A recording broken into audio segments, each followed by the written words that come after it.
everybody. Hello. Oh, my volume seems very loud today. Just nothing about that. But hello, welcome in everybody. We're back to Ace Attorney again tonight here with Soph. We can get back in. What was that? I just keep saying hello. Oh, I was like, did I miss something? I was like, was that a small little like and then he decided against it. Non-committal hello. I understand that. Okay, let's get back into it. We were Return of the Great Departed Soul. Yes, this was the one we were on. We had just gotten to...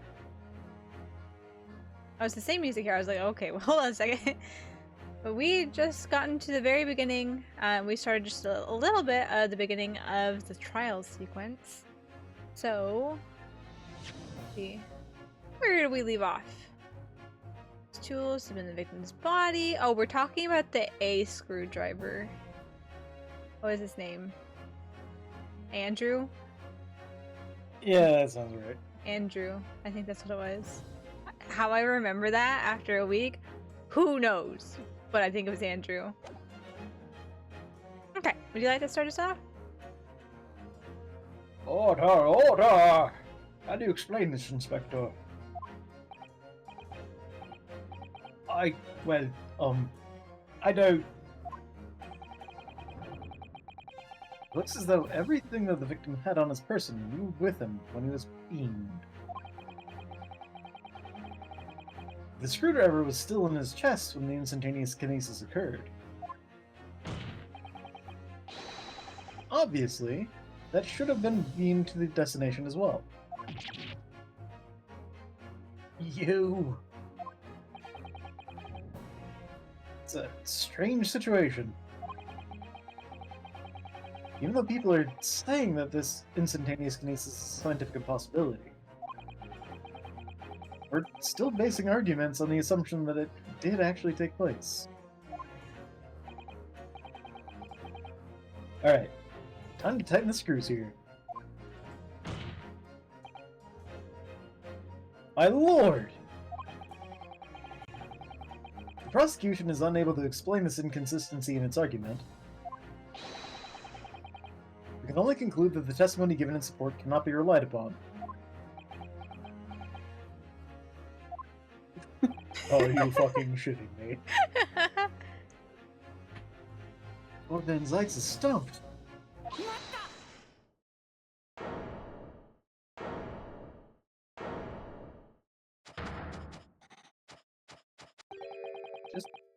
Just shut up. You have something to say, witness?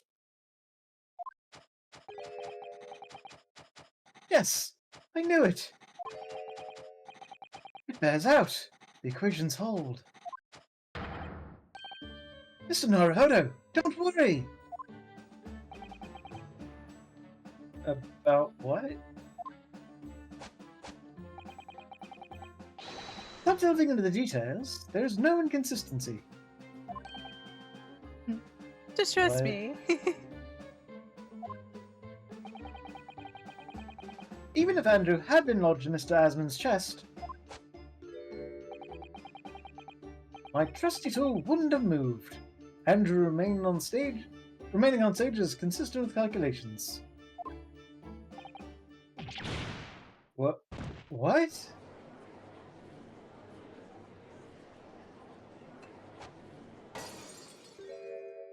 Ow!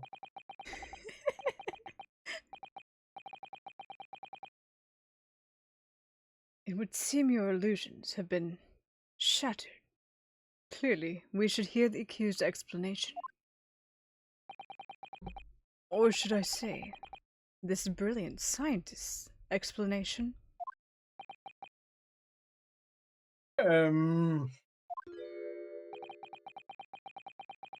Just when I found an inconsistency in the prosecution's argument. Scientists.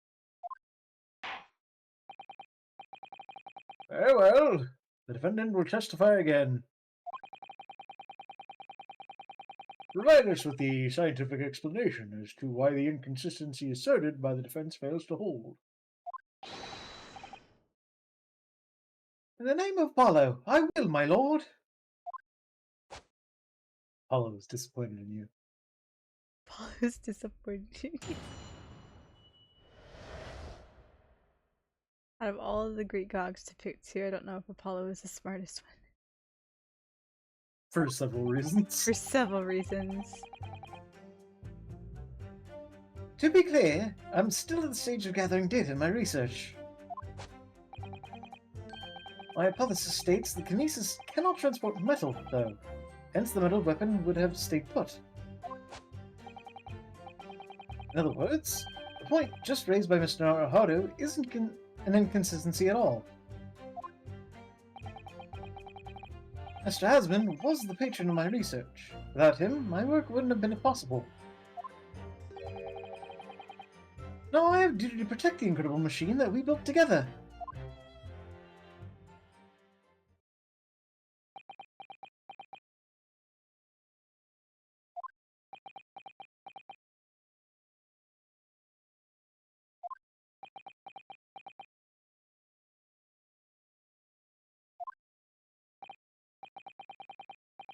Oh, the thrust of your testimony, Professor, is... That based upon his hypothesis, metal objects cannot be moved by this method of instantaneous kinesis. In other words... In other words, since the screwdriver is made of metal, even if it remained lodged in the victim's chest, its subsequent discovery on the stage despite the victim being found elsewhere is not an inconsistency. And therefore... And therefore, Professor Albert Harebrain could still have been the killer.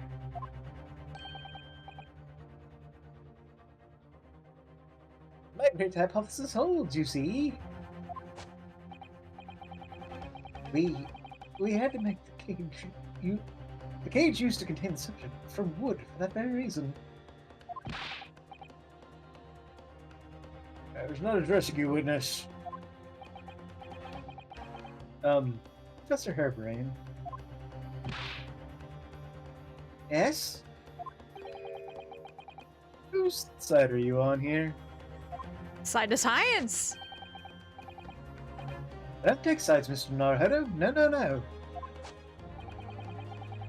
My only interest lies in upholding my hypothesis. I'm a scientist, after all.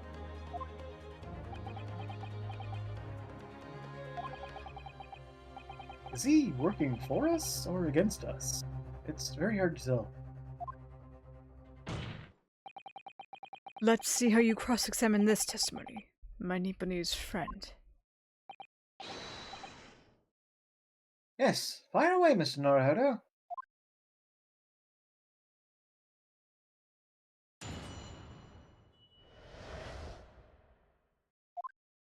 Okay. Let's press. And yet, your retort to my argument wasn't lacking in confidence in any way. No scientist can find the truth without first finding self-belief. Those were the words of a certain scientist I hold in the very highest esteem. But you realize that disproving my argument puts you in a very precarious position, don't you? No scientist should strive to protect himself more than he strives to protect the truth. More words of the same great scientist, you know. Words that are causing me a lot of trouble. Who is this scientist? I'm afraid I couldn't tell you, Mr. Naruhodo. But as soon as I remember the magnificent genius's name, you'll be the first to know. It might be worth keeping the names of your idols in mind. You're wasting your breath, my lord friend. This scatterbrain even forgets my name at times. Though Lord Van Zykes really did have a friend once, but I didn't notice all freezing over. He's had at least 2 then, because he's talked about a Japanese friend before. Yes.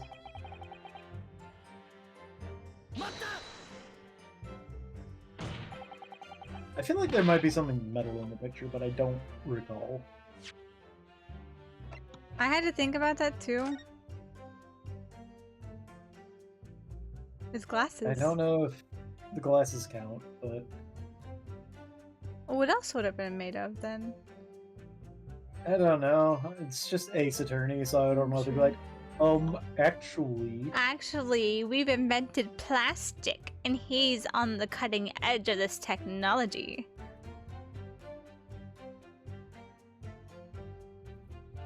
And glasses would be my best bet. Is Yeah, the if button... that even is almost. The button could be wooden. Yeah, it looks like it has a grain to it. It kind of does, yeah. I don't know. But the button could be wooden. I could see where that could be explained away. But glasses, though? Glasses have been glass and metal for as long as I can remember. Yeah. It's not until recent history that they've... That's just because of how they're made. Hmm? They almost had to be glass because of how they were made. Yeah. It wasn't until earlier than the early 20th century, much more sooner than that, that they started making lenses and frames out of plastics and acetate and stuff like that. Yeah.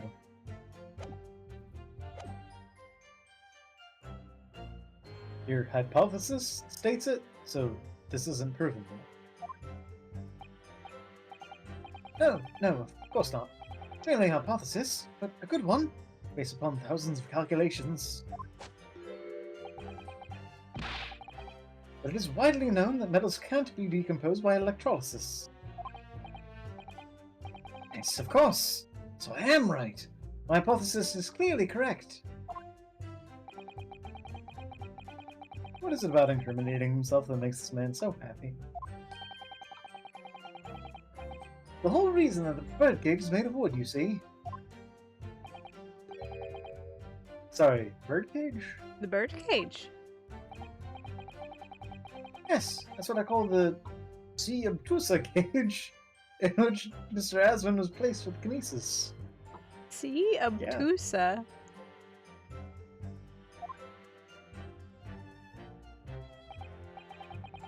The jail cell in which the victim was detained. It does indeed seem to be made of timber of some sort. I'll thank you not to refer to it as an instrument of incarceration, your lordship. In short, any weapon lodged in the victim when he was beamed away by instantaneous kinesis would have been left behind on the stage. It was made of metal, correct? Yes, that's it. Yes. It all fits perfectly within the mathematical model. The ultimate conclusion, then, is that the defendant alone had the opportunity to inflict this fatal injury on the victim, is it not? Ah, indeed, sir. Someone beat me out of this nightmare.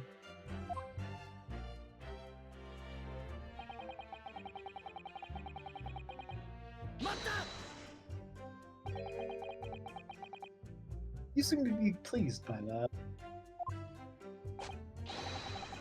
Yes, another example of my hypothesis holding true. But I sense some sarcasm, Mr. Murder.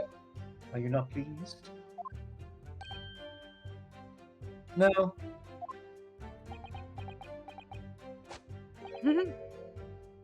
I knew it. At the end of the day, I'm the one responsible for Mr. Asman losing his life. Hey, everyone, please. The offense on a science is no excuse, I know that. No, you're quite right.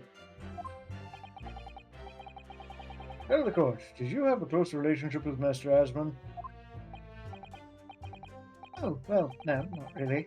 I mean, I'd only met him 2 or 3 times. We only ever discussed my hypothesis and the project, and the research grant, of course. And the last one? Next to last one? Next to last one, looks like. Your hair didn't want to cooperate. I did not want to cooperate, no. How did you come to know Mr. Asmund in the first place? A year ago now, a small provincial science journal published a little paper about my work. Quite literally. That's a scientific journal? Good gracious, I should need new spectacles. You can use a microscope. I probably do. I might have had an extraordinary hypothesis and great promise, but at the time I had no money. I had to eat a tiny little meal at a tiny little cafe and drink watered-down water out of a tiny little glass. But Mr. Asmund read the paper and came to visit me at my tiny little laboratory. And offered you money to help fund your work. Exactly! That's exactly what happened. I handled the theoretical side of things, and Mr. Asmund provided me with the engineer for the practical. And the three of us produced that fantastic machine together. The machine that you brought to the Great Exhibition to demonstrate. We had to apply the government for some sort of inspection to be allowed to exhibit, I think. I didn't understand all that side of things. Mr. Asmund took care of all that. He's a wonderful man, really. I owe him everything.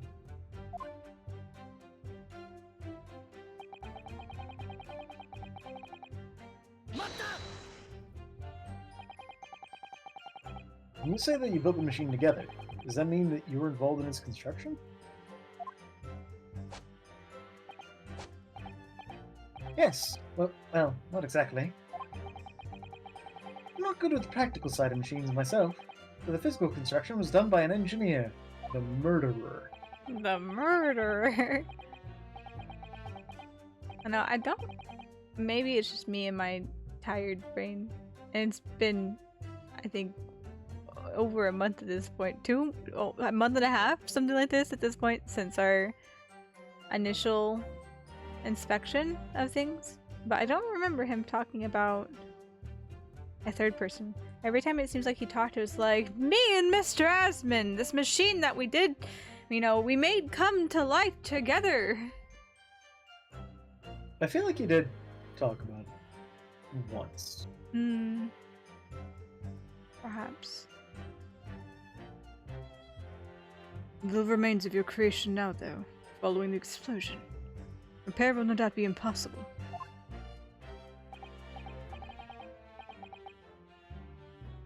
Yes, I realize that, but still. If someone were to gather all the Pinky Bucks, they could discover the secret of my hypothesis. But Mr. Asmund and I toiled over that machine for so long. We put our hearts and souls into it. I have to protect our work. So what's left of the machine must be kept safe. That's only fair, because what happened was an accident.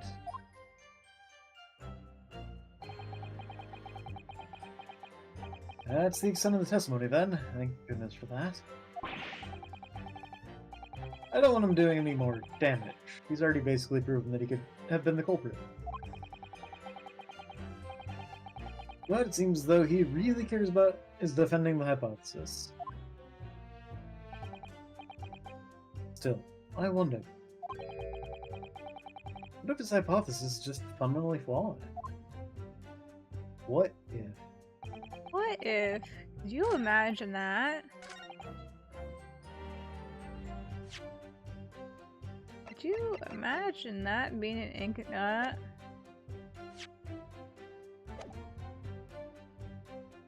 Come on. Not going to play stupid tonight.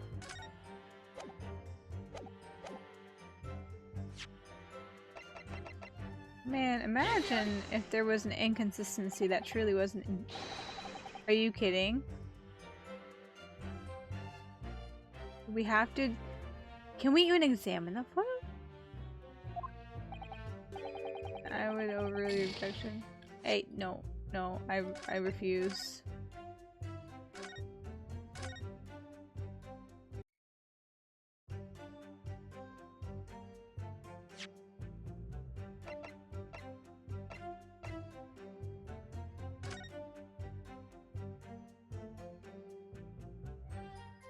Big nose.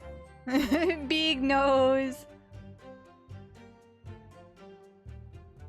You can inspect it. So we might have found point C. I hate when I find point C. Because it makes point B all that harder. I looked at Andrew.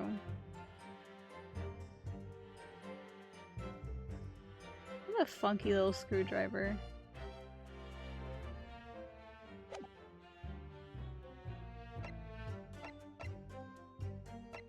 I wonder if this means that instantaneous kinesis would remove like all the metals from your body. That would be terrifying, but you would think if metal can't travel, then it would just drain all the iron from your blood. Yep.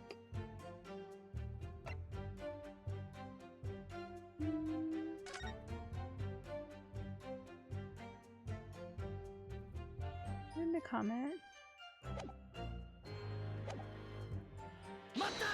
Oops, I didn't mean. No, wrong button. Wrong button. Turns out there's just a hunk of metal behind your model. There's just a what?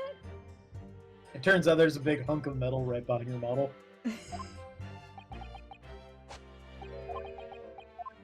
That's what it would be, wouldn't it? With that one thing when we were investigating right outside of the Crystal Palace or Crystal Tower, whatever it's called. I think that's when we found the crossbow. crossbow. Yeah, I was like, are you kidding me? Immediately right behind my model. Cannot transport head metal weapon was stay put. Do we push it on? Not push it. Do we present it on this one?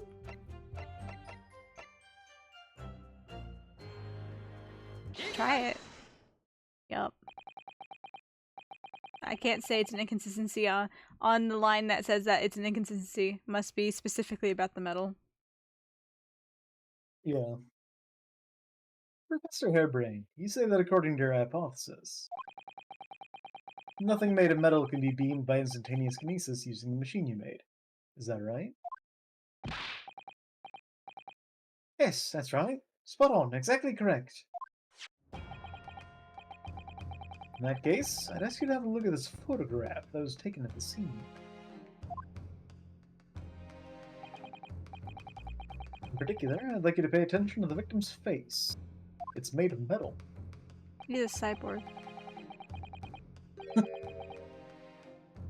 can clearly see that Mr. Asman is wearing a pair of spectacles with a metal rim.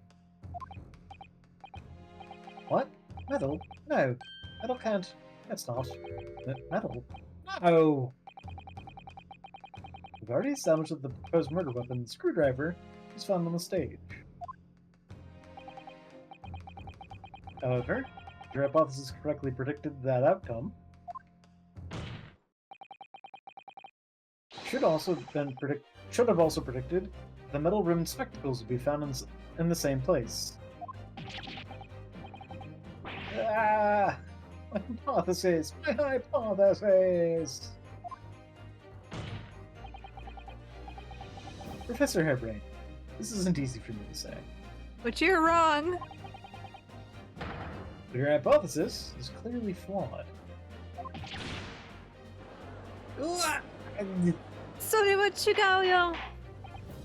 It's part of science, though. Order! Order! Order! Council, what is the implication of this?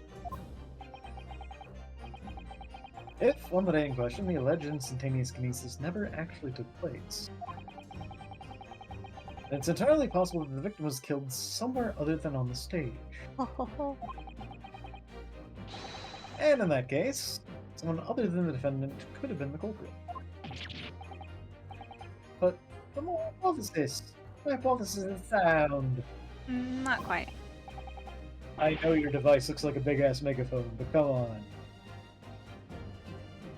Please. Sound. I proved it that day. The experiment was a success. The experiment is proof of all my work.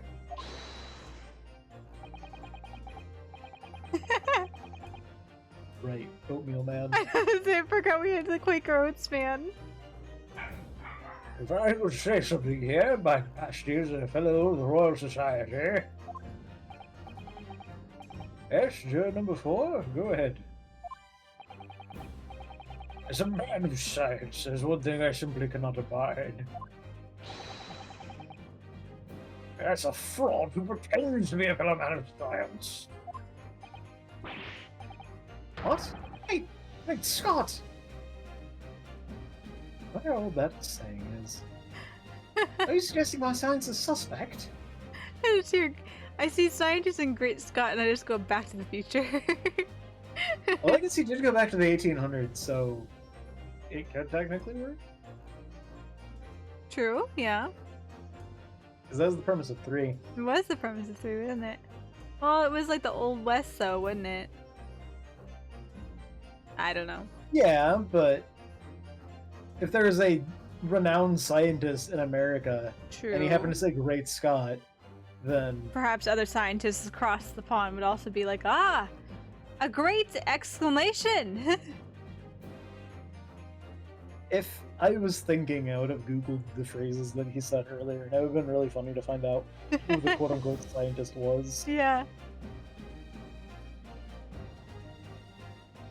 If These there was people- even a scientist. These people bother me. Because the point of testing a hypothesis isn't to go, ah yes, it has to be correct. Yeah. There's just as much to learn if you fucking got it wrong. Exactly. Every failure is a learning experience, as well as every success is a learning experience.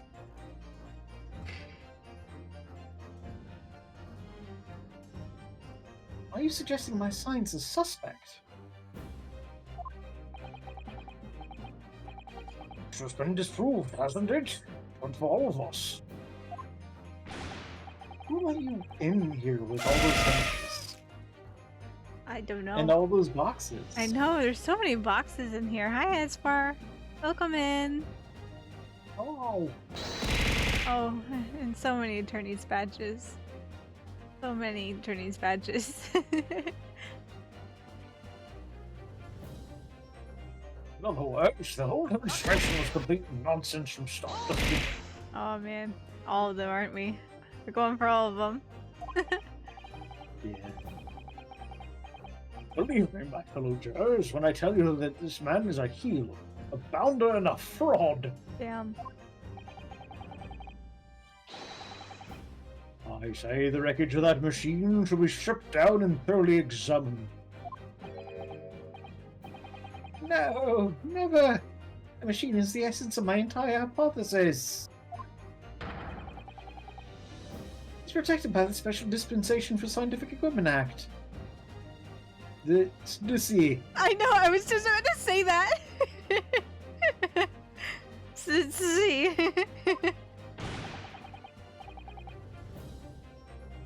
Yeah, what the devil is that blasted all about, eh? Who made such a daft fool? No, I don't remember all the old man voices that I used last. It's okay. I just remember the juror number 1 was British Abe Lincoln. Yeah. I don't like the way this seems to be going. He was British.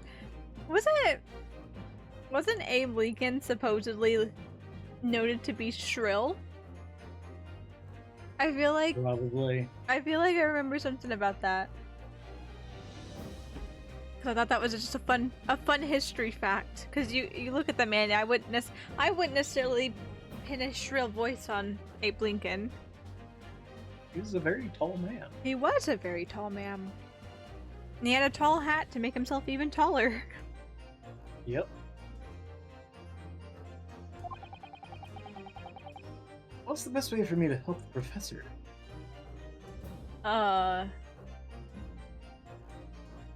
What is the best way for me to help the professor? Um, Don't know what we would object with is the thing. yeah. Because essentially they're tearing apart his hypothesis, and that's good for us, right? Because if they tear apart his hypothesis, being like, "Oh, we don't believe in your hypothesis," then that puts him at not at the scene of the supposed crime, because we're assuming that the crime happened in the Crystal Tower or whatever it's called. But the murder weapon was left on the stage, so if he wasn't actually transported, make a save, but I think we just let the jury rip into him a little bit more.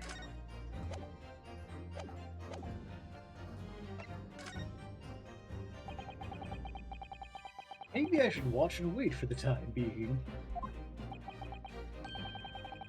My feeling is that the machine requires a thorough examination. My light just went out. Oh. The like overhead light in the internet's still going, but my ring light just shut off? Can it burn out? I don't know. It is what it is. I mean, I assumed it would have LED lights in it, so it would take a long time for it to burn out. Yeah, it's like, it's not that old. So I don't know. It is what it is. Oh god, what did I give her? Not that my voice is really sounding all that different. Huh? The one female juror. Wasn't there a girl though further down the line? Like a country little girl? Maybe?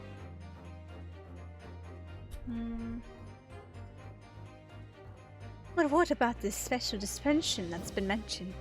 Oh gosh, this is all too much.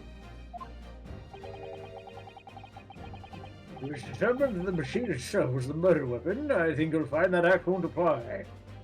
There's your country girl. Here's my country girl. There's corn on the cob. Here, corn on the cob. What is that murder weapon? Anyone can see that as plain as day. We're all in agreement, are we? The machine should be stripped. If I don't do something, they'll...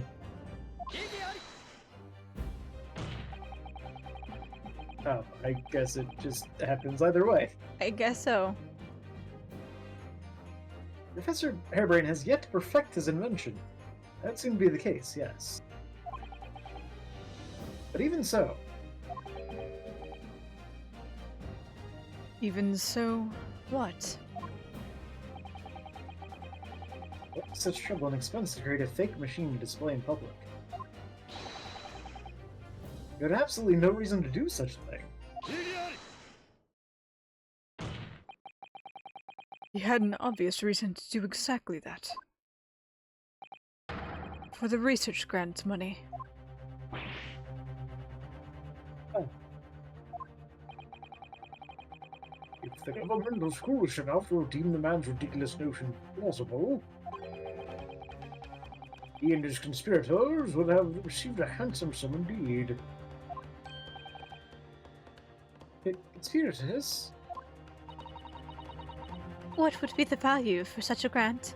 £10?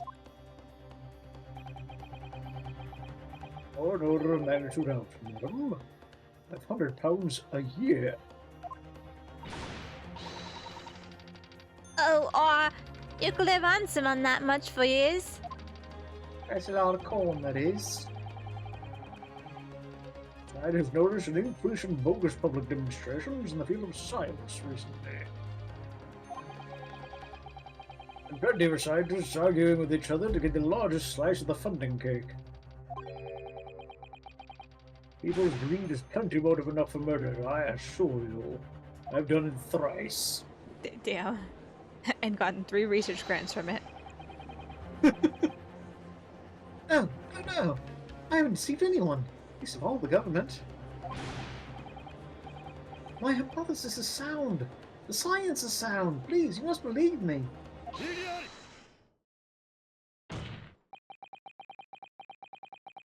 No matter how unbelievable this hypothesis may seem to you, ladies and gentlemen, the fact remains that the victim was transported instantly to the Crystal Tower.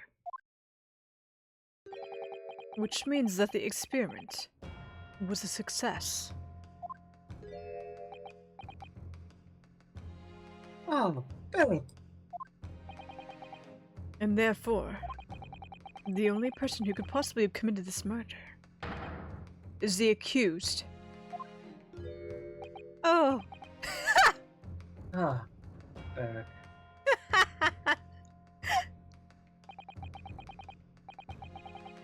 Where is this heading?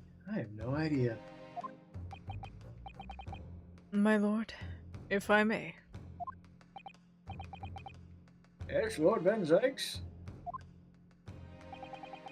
The prosecution would like to summon new witnesses to the stand. Witnesses? What would be the nature of their involvement? They were spectators of the demonstration at the exhibition, who were occupying special seats. Eyewitnesses? Oh well, the court grants the prosecution's request.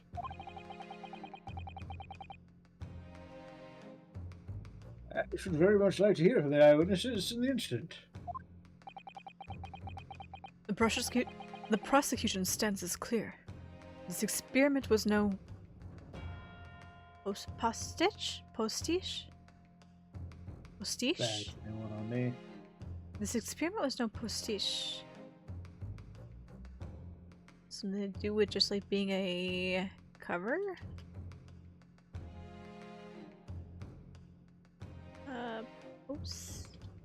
Postiche. Can type. The dictionary gave it to me in French. Inappropriately applied. Sham. False or artificial. Postiche. Apparently the French to English translation, it says hairpiece according to Google. Hairpiece! Which makes me think it's just like... That's the term that they used for false hair. That's true. The next one down here says Merriam-Webster. It says wig, especially toupee. That's funny. Well, I guess a wig would be fake hair, right? So it would be a sham in a way. That's funny though. Postiche. I hope I'm pronouncing that correctly. How do you pronounce? Oh, it's a video. I don't want to listen to a video. Thanks. I would assume postiche, given that it's French. Yeah. I'm going with postiche. Two people in very important seats, Statler and Waldorf? I'm sorry, I don't get that one. They're old man Muppets. Mm. It was before your time. It potentially was. I guess. Okay. I also didn't watch like much Sesame Street, Muppets, and stuff like that, you know? I think the extent of my Jim Henson puppeteering experience as a child was Bear in the Big Blue House. But I watched a lot of like older cartoons like Flintstones and Jetsons and Hanna-Barbera stuff that play on Boomerang.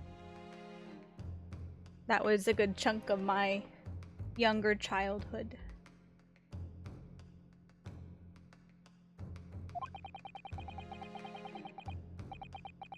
The accused killed the financier victim there on the public stage, before the very eyes of the spectators.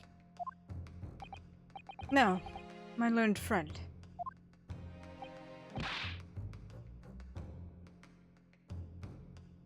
Oh, yes? Yabbit. It's time for you to make your own stance clear. Clearly a flaw in the professor's hypothesis. I can definitely see that. Hello, Maria. Hello, Arya. No headphones on, so you can't hear. I wiggle in your general direction for you. Yes, a good stream. You can't hear us. I know. I'll Wiggle in general direction.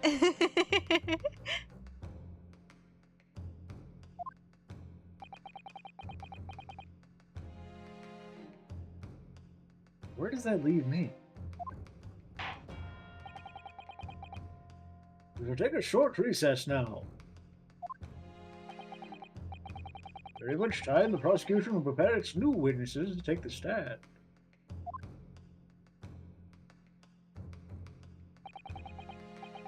As you wish, my lord. Good. In that case, court is adjourned for 20 minutes. That's a long-ass ad break. That is a long ass ad break. I never watched Recess. I knew of its existence, but I never watched it. I didn't have cable, so it's what I had.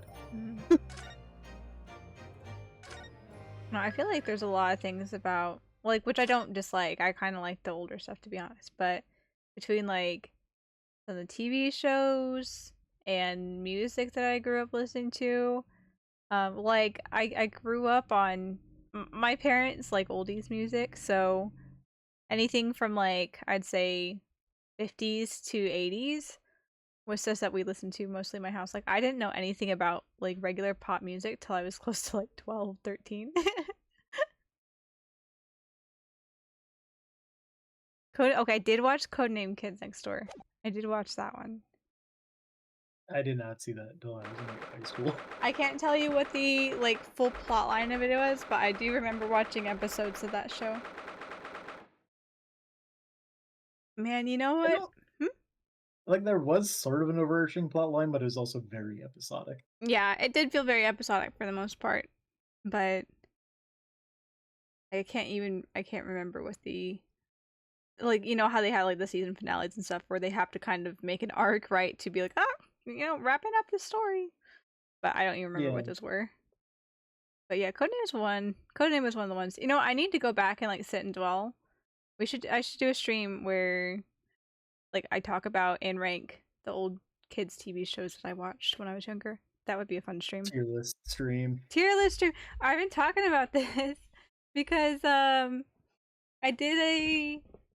was on call with my sister last week. And I made her do a Genshin tier list where she's only played a little bit of Genshin, so she doesn't know too much about it. Like, she knows the gist, but not, like, much about the people and stuff, right? Or the storyline. And so I had her do a Genshin tier list of all the characters, all the playable characters up till now, and I thought that was pretty funny, and it was real fun to do. And so we did another one, when we were on call on Monday, where she likes watching Dimension 20, and so she picked a, I guess, season of it, and had me rank the characters, and then I had her rank A3 characters. I had her rank A3 characters. So I'm like, you know generally about this, but you don't know anything about it. And I thought having, like, a objective. Having an objective, just purely superficial based off of appearance in a one sentence description of a character, that we would have fun being able to, like, okay, let's see what the other person's thinking, right? Where it's just, okay, you see just the base, you don't know the character deeply. How does one perceive the character?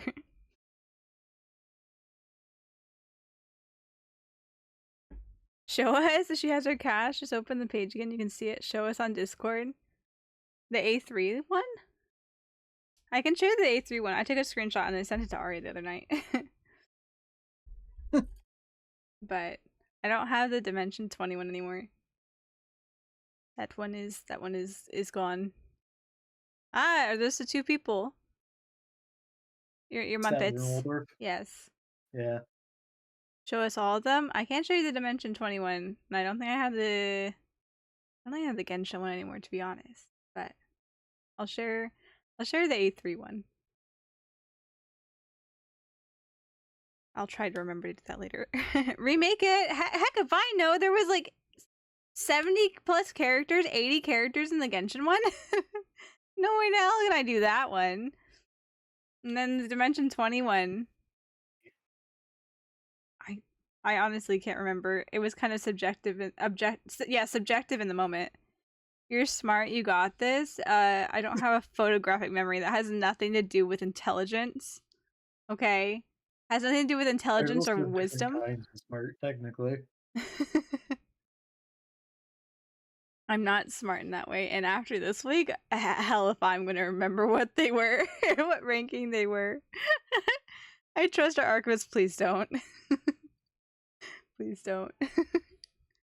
I do my very bestest, but I'm not the end all be all archivist. I can't do that. I've got memory problems. I need an upgrade. Okay. 23rd October, 10:44 a.m. The Old Bailey. Defendant's antechamber. Mr. Naruhodo, what on earth were you playing at just now? Or rather, what on earth were you playing at all along? I'm trying to save your life.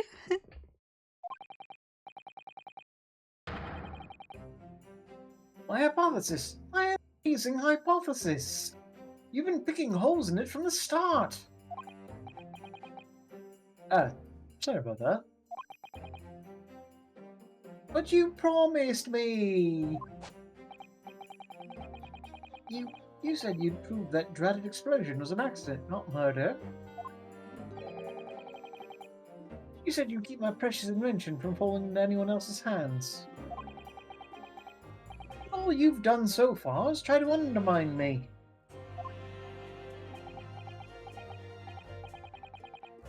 Yes, I did make you a promise. You're right.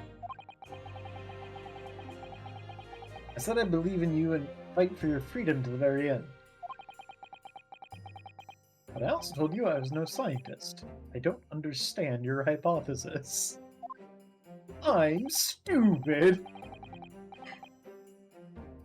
The fact is, there's an undeniable flaw in your logic, isn't there? Ah, but if I just run through some equations... Yes, you see, it's because my work is incomplete. Perhaps it is. Nevertheless, a man died as a consequence, didn't he? Oh. Oh no! Did what realization have you come to? You're right. You're so right. It's all my fault. Oh, it's his flip-flop thing again. And I have no right to blame you for my failures. You're a disaster. Not just as a scientist, but as a human being. Well, that might be a little over the top. While we're on the subject... what about Barrack? He's being awful. He's bullying me. Tell him to stop. Finding his old university friend to be a murderer, you mean? He's a disaster. Not just as a prosecutor, but as a human being. Damn. Oh, but no, wait. He's the Reaper, isn't he? Perhaps he's not classified as Homo sapiens anymore. Oh, that's cleared up.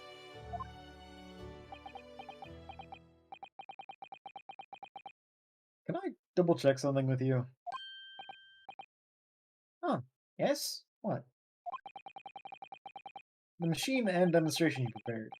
They're based entirely on your hypothesis, I presume? There was no trickery involved?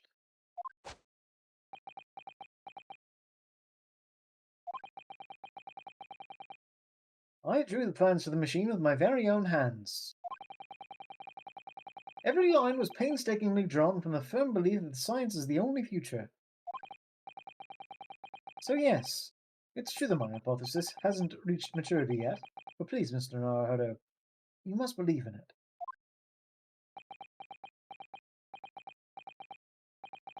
Alright, Professor, I understand. Counsel. Defendant. The prosecution's witnesses are ready to take the stand. Court is about to be in session again. Make your way into the courtroom, please.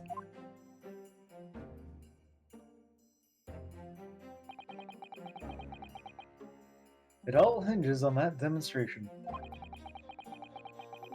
If the professor's hypothesis is sound, as he claims,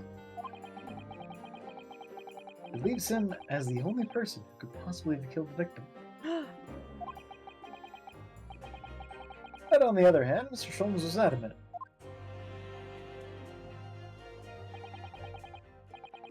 Practical implementation, such as was attempted by the professor at the Great Exhibition, is quite impossible.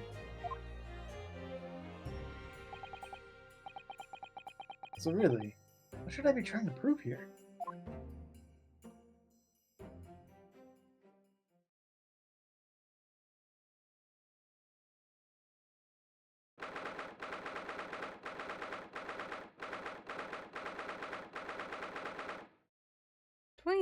October, 11 a.m., the Old Bailey courtroom.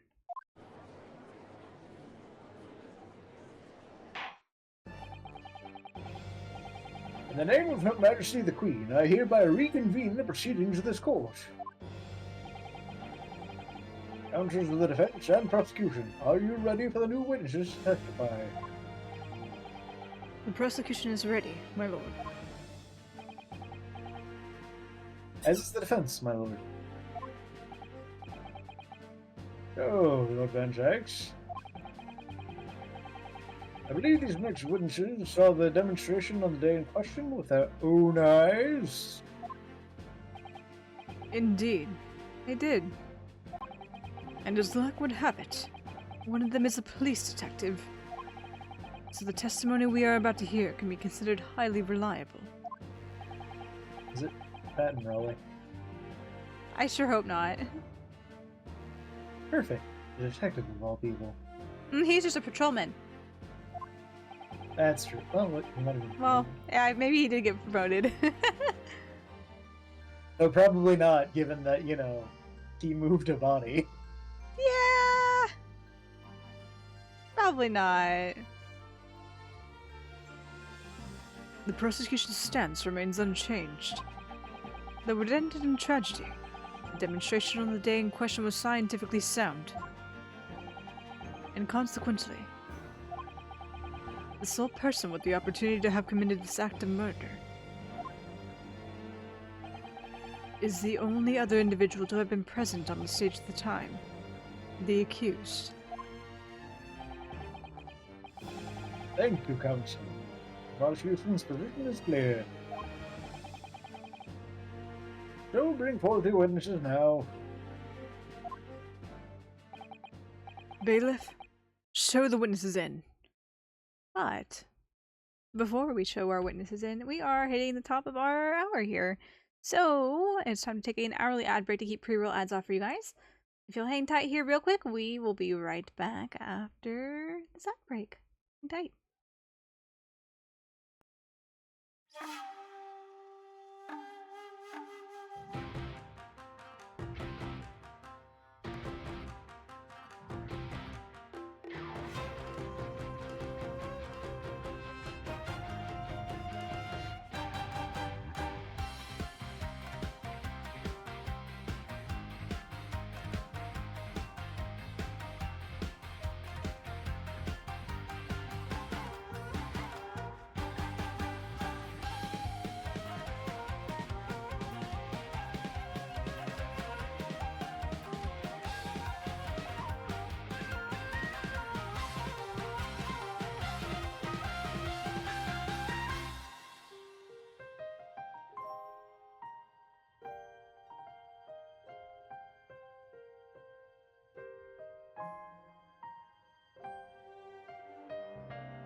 Alrighty.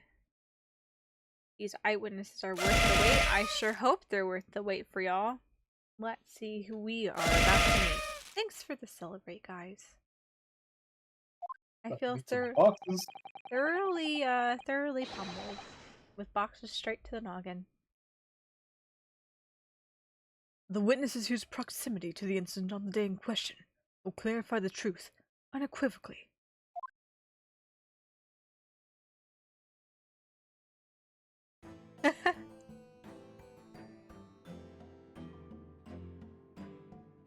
I thought he said 2 people. I thought so as well. Well, there's 2 seats. Well, I don't remember what he said anymore, actually. Why do we have 3 people here? Step 1, disconnect.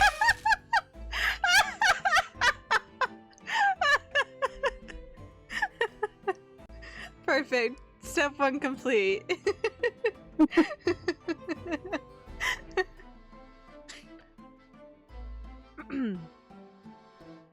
Witnesses, state your names and occupations for the court to hear.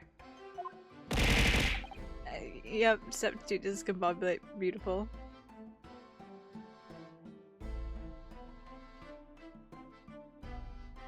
Saturday. Balloon. Balloon. Balthazar-loon. But my friends call me Bao. Balloon. My name is Balthazar Loon. I am the impresario of all the hot air balloons in the vicinity of the Experimento stage.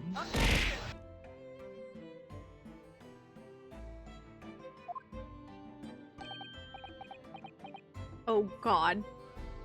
We finally got the German one.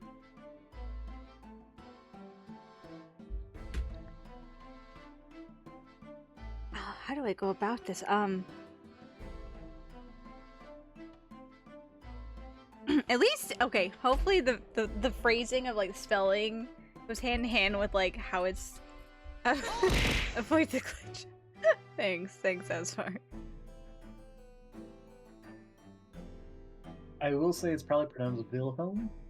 Wilhelm, yeah. Wilhelm Gostreich. Sigismund Ormstein. Okay, I gotta work in this. Don't make fun of me, guys. Don't make fun of me. I feel like getting the name is like the first step. Yeah. Well, it's just like, I don't really do a German accent. That's not one of like my funny little voices that I default to. So I have to really think about how I go in regards to approaching it. Hi, Ultimo! Welcome in! Oh man, how do we go? My name is Wilhelm Gostreich, Sigismund Ormstein. I have come to see the great exhibition all the way from my home in Bohemia. It's gonna border French, I just know it. Huh? I feel like you did a decent job of that. Thank you. I feel like I was kind of like writing the line between German and French with that one. German Michi, I'm ready. Don't be ready. Nice. Not like a caricature at all. Okay, I'm glad it's okay. I'll do. I'm very rich. Inspector General Lestrade, Scotland Yard. I'm a great detective. Even though like Sherms agrees. I was on security duty at the exhibition. And I got to go on one of them's balloons. It was amazing. Michi, did you do the Genshin story so good? The new one with Dainsleif? I have done the one with Dainsleif. It was shorter than I thought it was going to be, but it was nice. Gina, again. But she did mention that she'd seen the disaster from up in a balloon, actually, didn't she? And she clearly loved every minute of it. Living the life. There were 3 balloons flying near the public experimentation stage when the incident occurred. 2 of these witnesses were in one such balloon at the time, and saw events unfold from the skies above. It sounded like they were in the clouds. It's only an altitude of circa 60 feet. Very low. Well, you can't see nothing if you fly too high, can ya? 60 feet? About 18 meters, then. I guess he just has a cheat sheet on measurements. Someone Thank gets you really. for introductions. What? I was just gonna say someone gets really good at the metric to imperial calculation. Him? No. No, it would not be him. I could see Susan doing that though. Yeah. Thank you for your introductions. Now, you will give your formal testimony for the court. Kindly describe exactly what you witnessed, especially those of you who had a vantage point above the stage.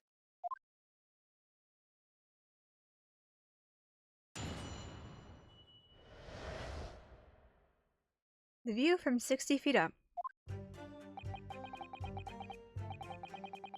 was an incident.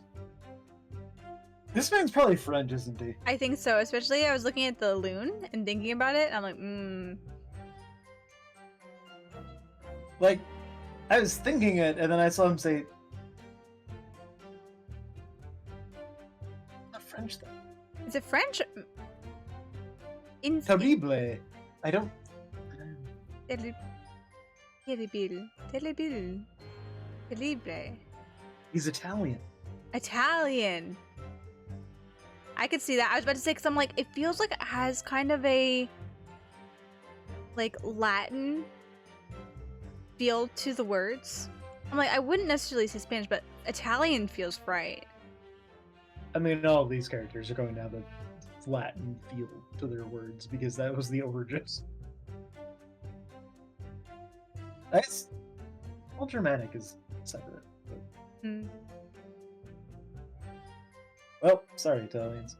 It's terrible. Terrible. Terrible.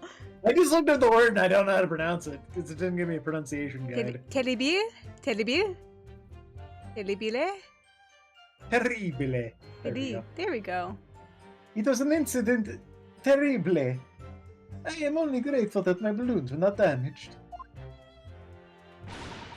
There's this huge bang from the stage.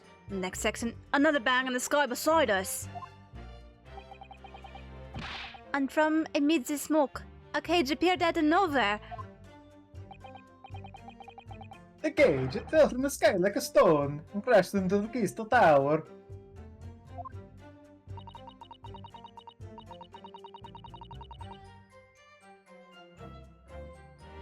I didn't It's get. hard to do that as a PNG, as far. Huh? Adding the Italian little hand symbol. Oh, I can't even see it on my side. Is it? It's the pinched fingers Okay. facing upward. I saw it showed up as like a little box on like the OBS chat thing. But on Yeah. on stream, maybe my eyes are just like really bad.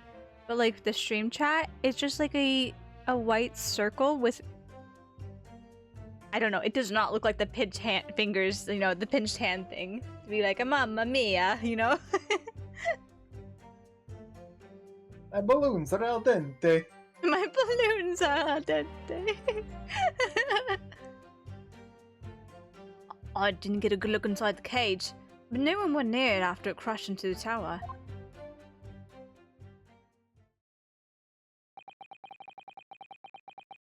Extraordinary collective account, I must say. The thing is, al dente would be the name of a fucking Phoenix Wright character. It would be the name of a Phoenix Wright character. Except they would have to put some spacing in it to be like Albert Dente. Albert Dente. Can I just clarify something? There's a detail in the witness's testimony that I've not heard any mention of until now, which is to say all of it, because I was too concerned with being Italian that I missed like everything that got said. You know, that's fair. I was too concerned about being German also. Shit, how did I do Gina's voice? Yeah, no, that the hard part wasn't going to be getting the German voice down. It was going to be going between the German voice and Gina. Yeah.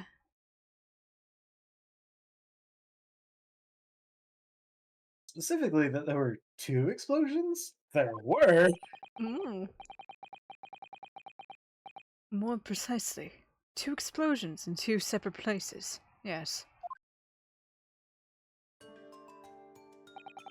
When the demonstration began, the balloon carrying the 2 witnesses was around here.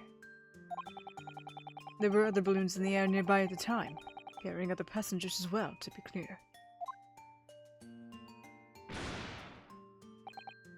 Then, as power was supplied to the machine for the demonstration, the first explosion occurred.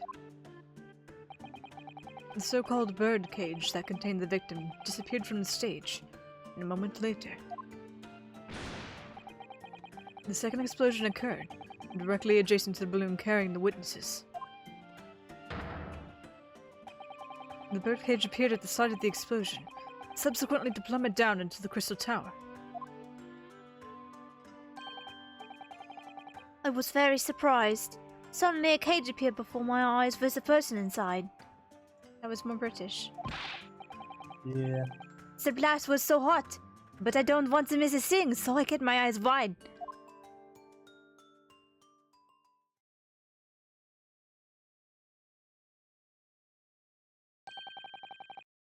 I still have lots of money.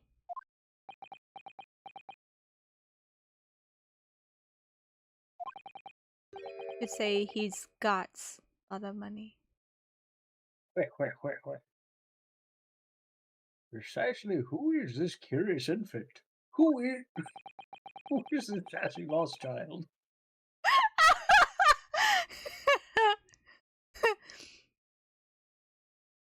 I'm told he is a young noble of Bohemian royalty.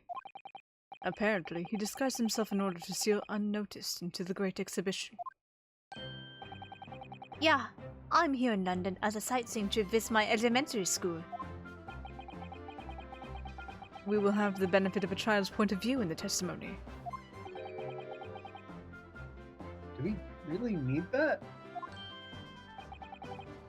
When I've removed my mask, this is what I look like. Ah, yes, I see. Delightful face, I'm sure.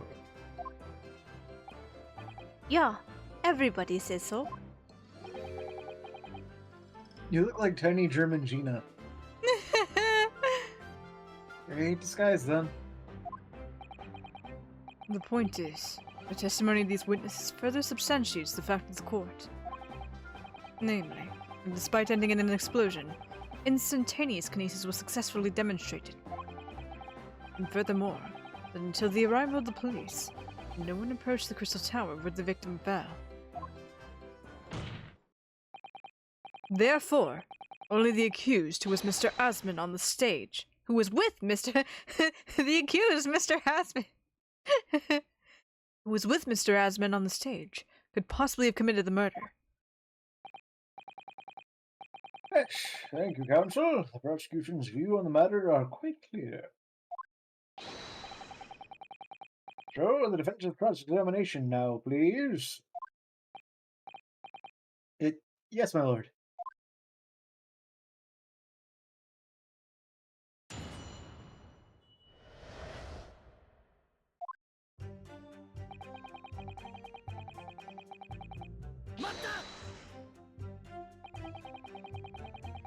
There are 3 balloons flying above the experimentation stage at the time, I understand. See, 3 of them, my bellissimi bambini. They're very popular, signor. Some people would pay £10 for one ride. £10? It's one of my annual stipend. £20 a month. That is my pocket money. Girls have all the luck. I got up there for free, I did. I played the old I work for Her Majesty police card, you know. Detectives have all the luck. If they're so popular, why would you only be operating such a small number of balloons, though? Because apparently it's making £10 a ride, like... Yeah.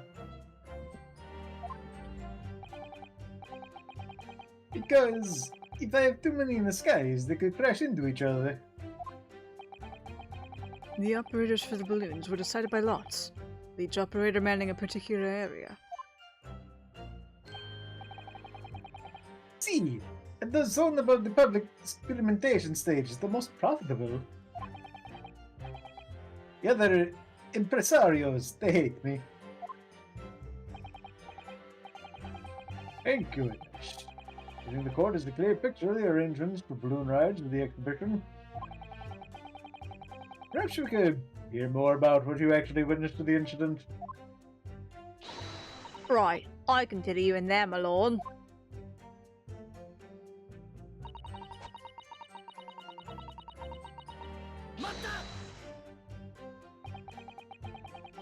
So, you actually saw the accident happen from up in the air?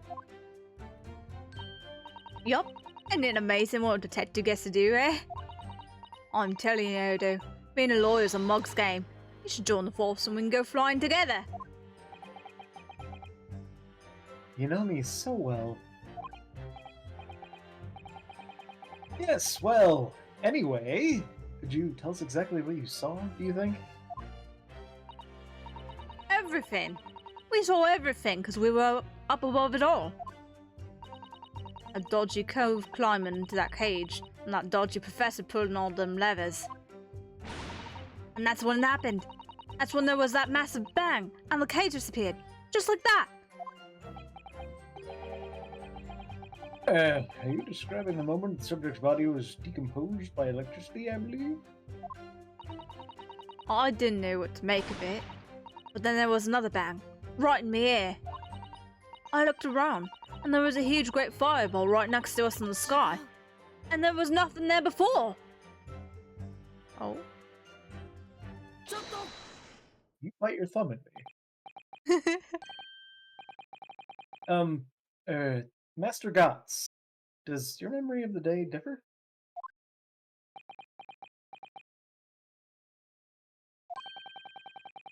My teacher at elementary school says that when you meet someone for the first time, you should always use their full name. Ah, yes, what was it again? Wilhelm Gottschalk Sigismund Ormstein. Just the four names, then? The point is, do you have something to say? Something to add in response to Detective Gina Lestrade's last remark, perhaps? I get what I do. It's Inspector Lestrade. Why does everyone have a problem with how I address them at the moment? That is not what I saw. Oh? Yeah, there was a second explosion and was right beside our balloon. That is true. But I'm sure, which is what I said, isn't it? Well, meant there was nothing there. Next, a massive explosion. My teacher at elementary school says that when someone else is speaking, if you are rude enough to interrupt, you will have the most awful life imaginable. Are all Bohemians brought up to be so full of joy?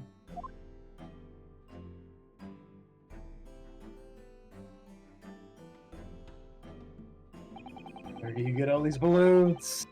Just before the second explosion happened next to our balloon, I clearly witnessed a green balloon flying in the sky. A green balloon? What a performance! I don't know about that. You are. I never saw nothing like that. Well, I did! I saw it! And you can say I didn't! I will complain to the consul! I will cry and scream! My testimony is the truth! I am Bohemian Prince! You cannot say it is a lie! That is not allowed! Playing the bleeding royalty card, are ya? Typical. Says the orphan who likes to remind people she works for Her Majesty's police. In that case, young man, I must ask you to amend your formal testimony. In the interest of cordial national relations between Great Britain and Bohemia,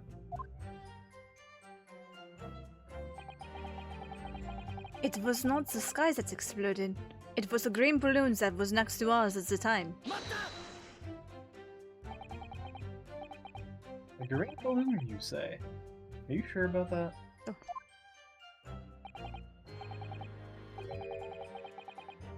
Of course I am sure. I am a proud Bohemian prince. All these questions are making me boring.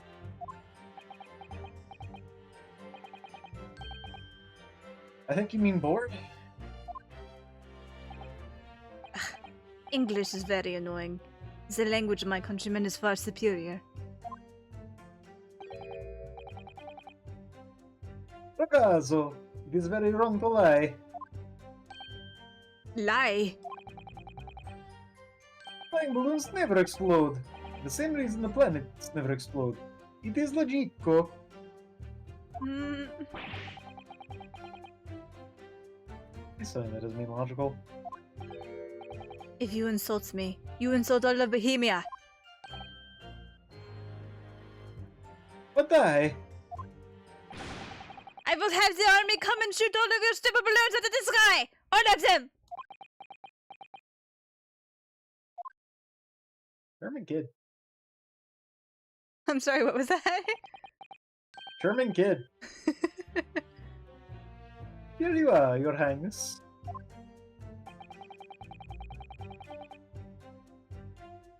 Only all international incidents were so easily resolved. Now that peaceful relations have been restored here in the courtroom, perhaps we could return to the testimony? Did you also see the moment that the cage materialized, Mr. Loon? Oh no, I did not see the explosion myself. However...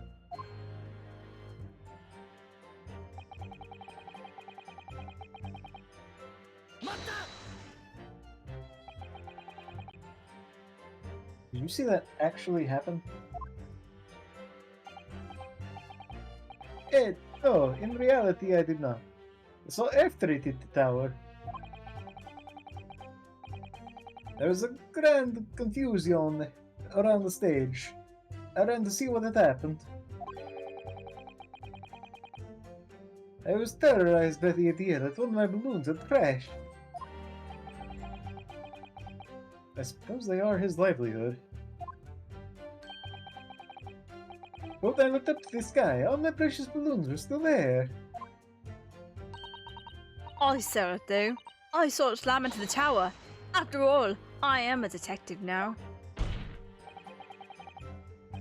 Then tell us what you saw, Inspector Lestrade. That's what I like to hear.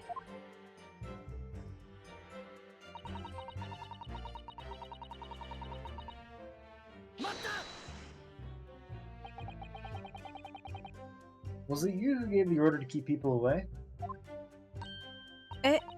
User Edodo, how could it have been me? I was up in a balloon, wasn't I? Right. So because I weren't available, it was the boss who had to leg it over there. He was getting shoved and kicked all over by the panicking spectators as he tried to steal off the scene. It's a real sight to behold, I can tell ya. Amazing. Or Inspector Gregson. So anyway, I couldn't see the cage that well because of the smoke.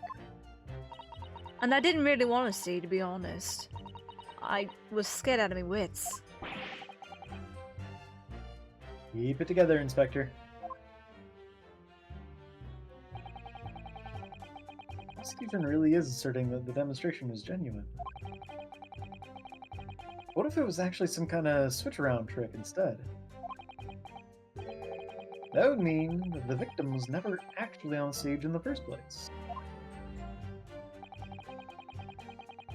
The two explosions would have thrown everyone watching into a panic for sure. I think I need to find out more about what exactly people saw at the time. So we present something here. We got the news statement from Wilhelm. Ah!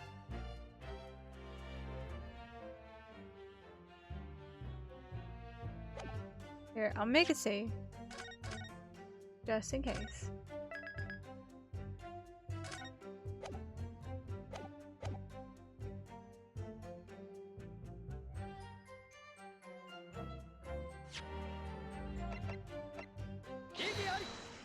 Do we corroborate? No! The defense would actually like to rescind our objection. It never happened. Did we ever press his statement on the green balloon? I believe we did.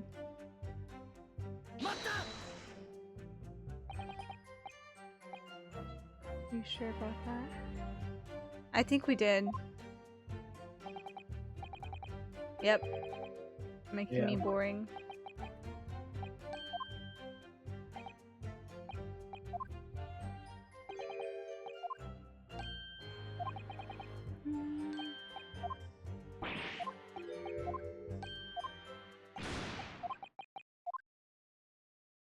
Your balloon.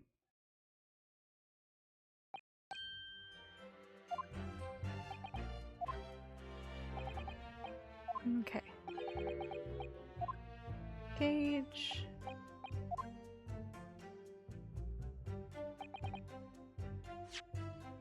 Okay, what do we have?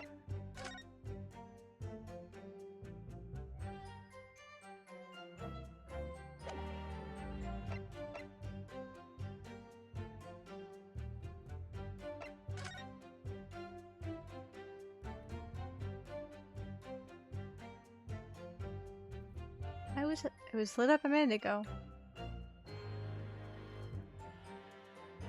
No longer wishes to be lit up.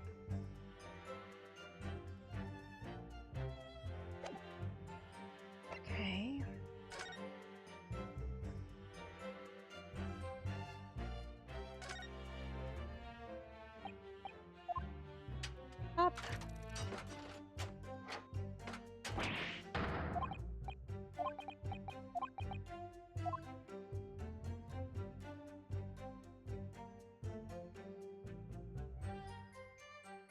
We've already looked at everything on here too.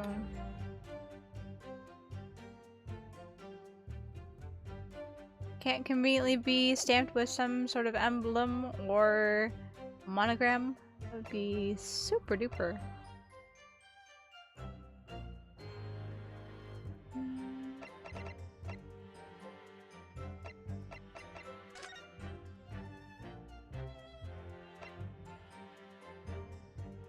Broken vertebra.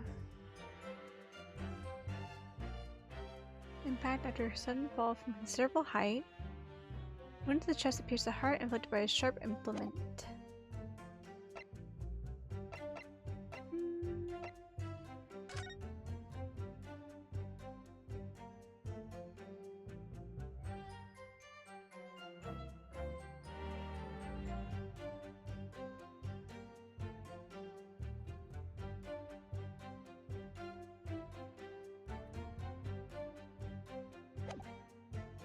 I don't know.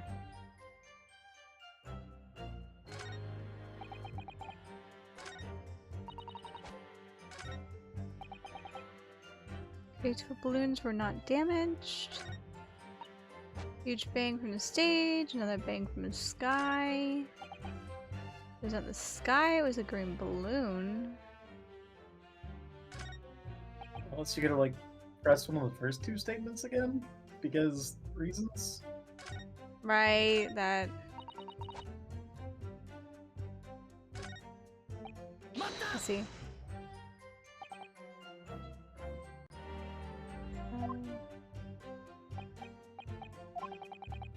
Very popular. 10 pounds!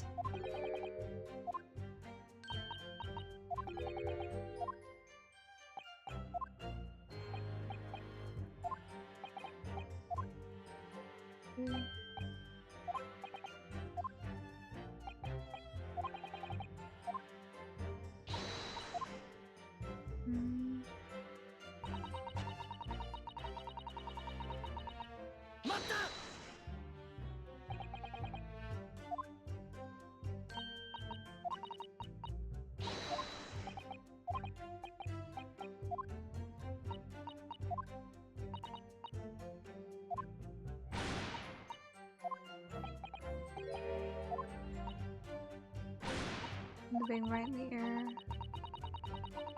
Great fireball! Oh right, we stopped halfway through hers. Yep. What appeared out from what appeared out of the flames? Cage, that's what. And that description sounds like the moment after the man was beamed instantaneously through space. It's mind-blowing, isn't it? That's the 20th century for you, I reckon. The people who actually saw the demonstration with their own eyes really believe they saw something miraculous taking place.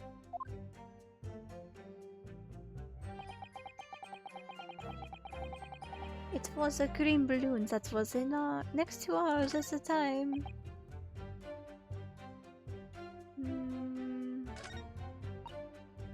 No one went near it after the crash into the tower.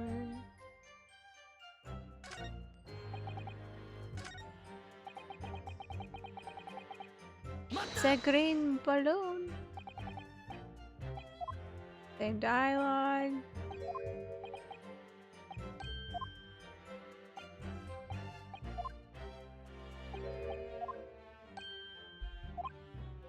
Time to shout.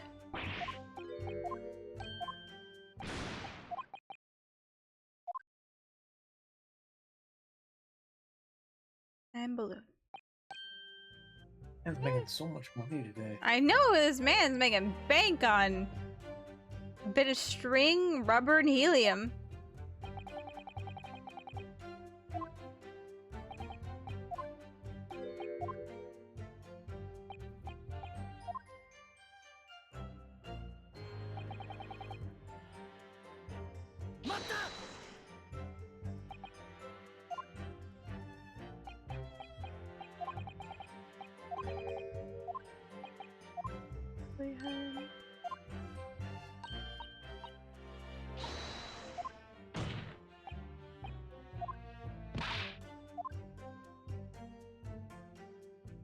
Have anything insightful to say now, Gina?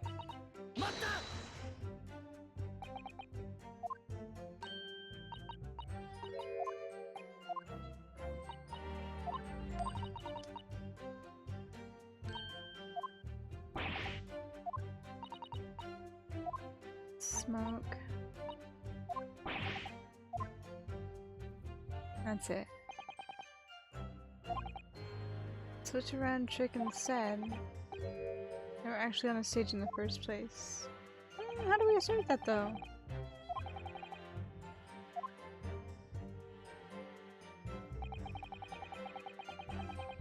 Okay. What do we have here?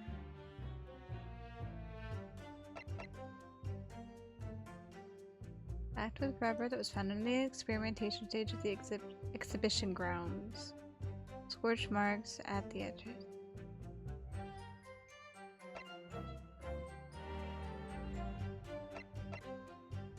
I feel like I don't know if I've gotten to point C again. I feel kind of strongly about this piece of cloth. And Yeah. I don't know if it would be too forward to be like, okay, too smart to present it on this one here where it says, I'm grateful that my balloons were not damaged, and be like, oh, excuse me, sir. Would you be able to identify if this is a piece of balloon? Hmm?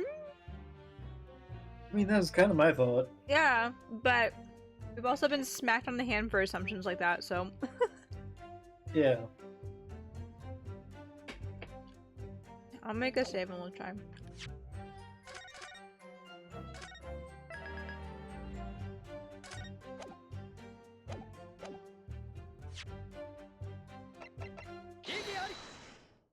Of course.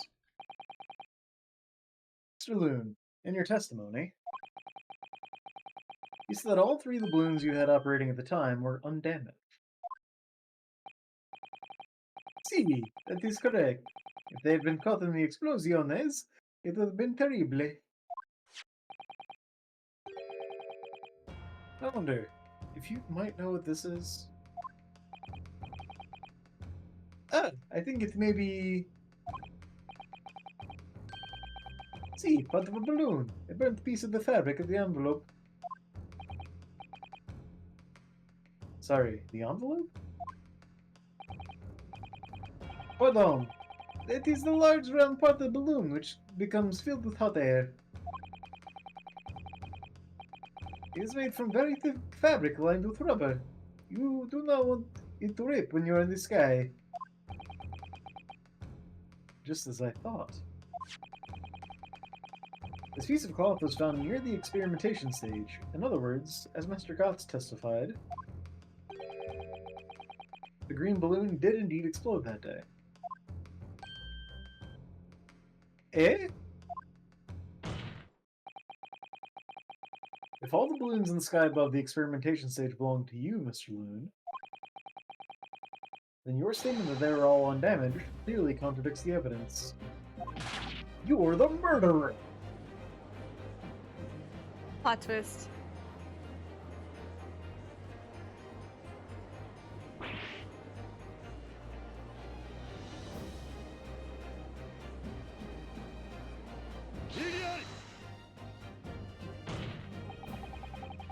The instantaneous kinesis did occur, but after the explosion on the stage, the point of materialization shifted to a location occupied by a balloon. Causing the balloon to explode? That's eminently possible. An unfortunate traffic accident, as it were. But it changes nothing about the pertinent facts. This I cannot accept. Why not, Mr. Loon? You are suggesting that I'm a liar. maybe not a liar, but perhaps a lunatic. Wait. A person's died in a balloon incident. There's no need to get fired up, Mr. Loon. The victim was a sole fatality that day. That's right, and I prove it. Officer Loon is not a liar. There was no such balloon in the sky. It is not possible. You're saying it's impossible? Why? This court has more important matters to discuss than the number of balloons that were operating that day. Hey! But we can't ignore the fact that nobody appears to have known anything about this other balloon until now. My lord! Defense calls for further testimony from Mr. Loon. I concur. There's clearly more to the truth here than meets the eye. It's like Transformers. It's imperative that we clear up the issue of this phantom balloon, I feel. Witness, you'll give supplementary testimony about the balloons you're operating at the exhibition. Ah, grazie, my lord.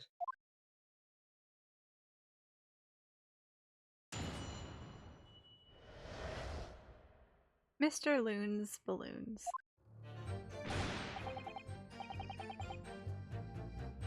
As I said, Balthazar Loon is no liar.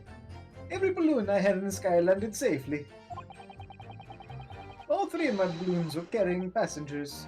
They fell to the ground in an explosione, but a catastrophe. But you can't get away from the fact that a burnt up bit of cloth was found at the scene, can ya?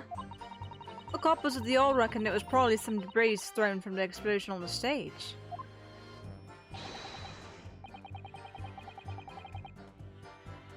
This stupido ragazzo is mistaken. That feels like a slur of some kind. My balloons have the red and blue zigzag stripes anyway. We didn't say it was your balloon, we just said there was a balloon. In your area. Yeah. The assertion is that the balloon this child saw was not one belonging to you. See, exactement. I went French on that. If he even saw a balloon in the first place. I do not like the sound of it. It is very bad for business. Have a good mind to Sutherland, Bohemia. If you attack us, we will fight back! It will be war! All out war! With the balloon man.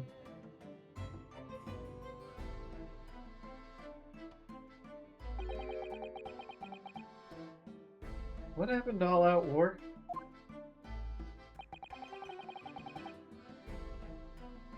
Mr. Loon certainly doesn't appear to be lying.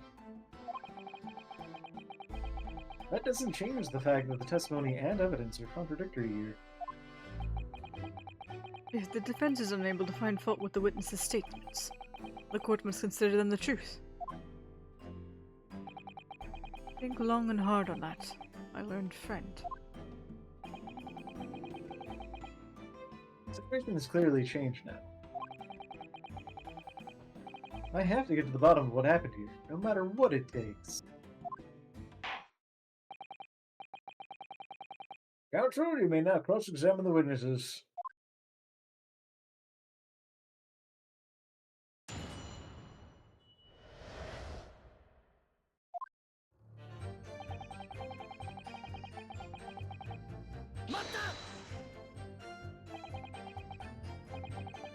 You couldn't just have forgotten one, maybe?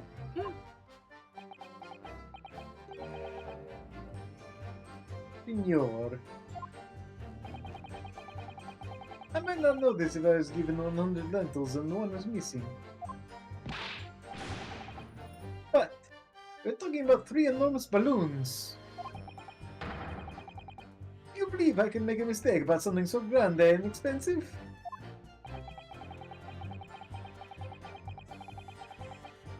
I took the liberty of having Inspector Gregson check this gentleman's warehouse. I have the report here. It clearly says a total of 3 balloons. Would appear no mistake has been made then. Surely Miss Lestrade could have been sent for such a menial task. What? Me? I'll tell you what I told the boss. Eating kids like making up only count up to 2. Obviously, it ain't true. Boss Bodden said he'd have to go for himself in that case.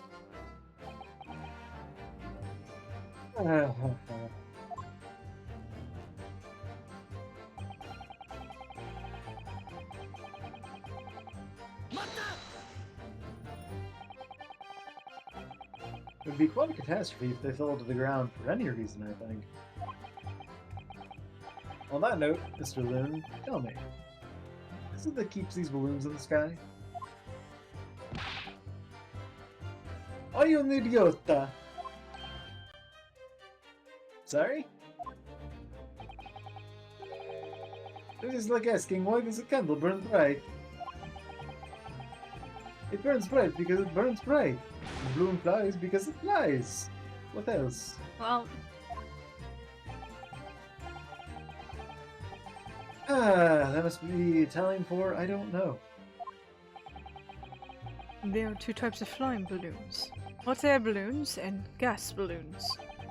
Hot air balloons work on the principle of hot air being less dense than cold air, whereas gas balloons derive their lift by using a gas that is lighter than air. See, and my balloons are filled with the magic gas, I believe. oh god. Oh no! Oh no!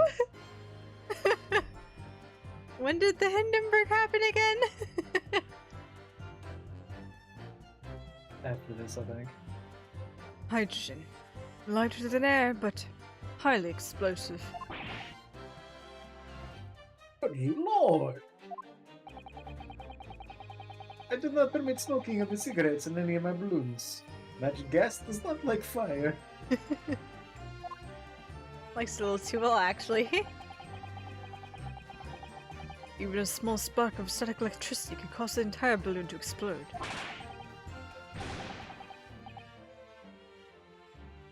What is the matter with you, senor? All that comes out of your mouth is explosione, explosione. I tell you, our balloons are perfectly safe. They have to be, or I cannot eat. One of my balloons exploded that day, I am completely sure. But if you still say that is what happened, you must show me the proof. Alright, so Mr. Loon had 3 balloons in the air that day. None of them were damaged, then... It's fucking face. Then what was the one that exploded?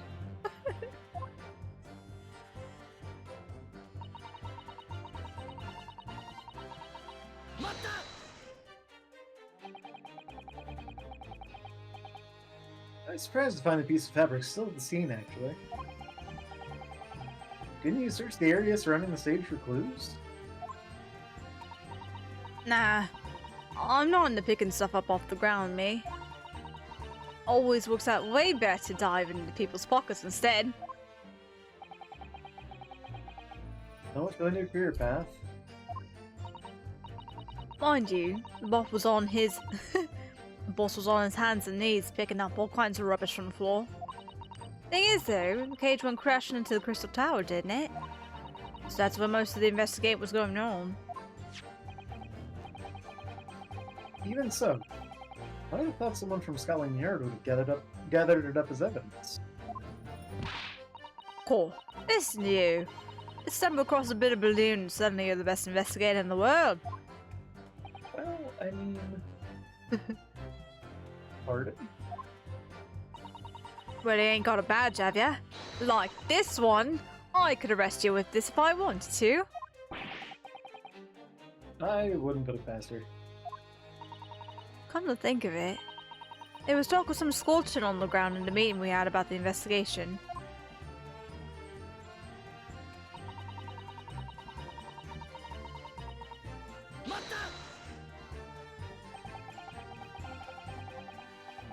There's considerable damage to the stage and surrounding area, wasn't there? Yeah, some of the codes what were watching the experiment were caught on the blast and injured. Good job the old contraption didn't keel over, eh? I hadn't even considered that. It seems there was a great panic after the incident occurred. Nevertheless, the police shouldn't have missed a torn piece of the envelope from a balloon. Inspector Gregson can expect repercussions. Like me swiping all of his fish and chips, eh? Man's sole pleasure. None of this matters. That scrap of balloon envelope means nothing. Niente.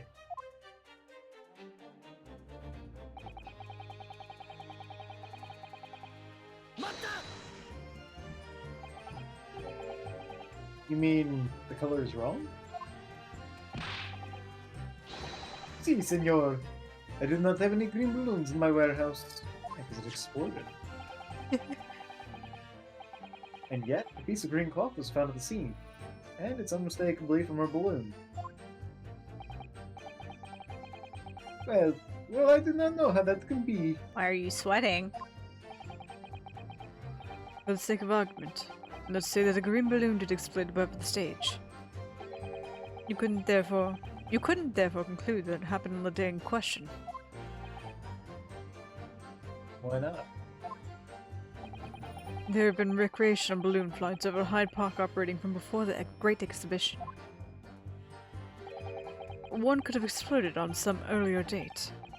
Unfortunate, as I'm sure you'd agree. You believe it may have been from some earlier balloon accident that predates the exhibition? Si, exactamente. As the senior says, it is not from one of my balloons. Clearly, this little ragazzo from Bohemia is mistaken about what he saw.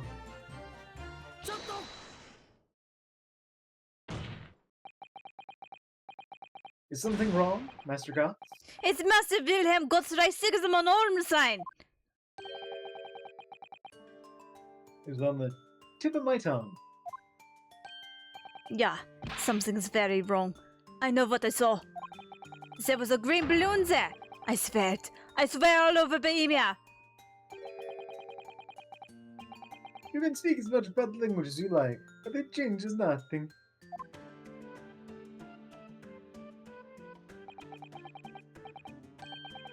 If you do not have evidence, ragazzo, then I must tell your parents to punish you, eh?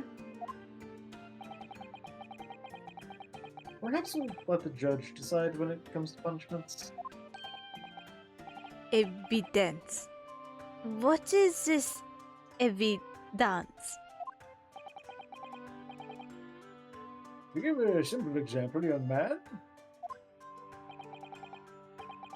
Photograph, for instance. Some tangible proof of what you claim. Well, why didn't you say so sooner? I have the photograph here. For instance. What? I have not been up in the balloon for I had not been up in a balloon for a little while, so I was very excited. I took lots and lots of photographs of the Crystal Tower, of the Bohemia exhibit, of the streets of London, and the hot air cellar, the balloon. And the instantaneous kinesis experiment? Did you take a picture of that? Yeah, one picture. Really? You did take one? But all I wanted was a ride in the balloon. I was not interested in boring experiments. Never mind that. Can you show us that photograph? This photograph. Of course, I will show you Nickelback, and then you will see. You will see that I am not lying. That I really did see a green balloon. But in the black and well, I guess the stripes are probably what are going to indicate that, yeah.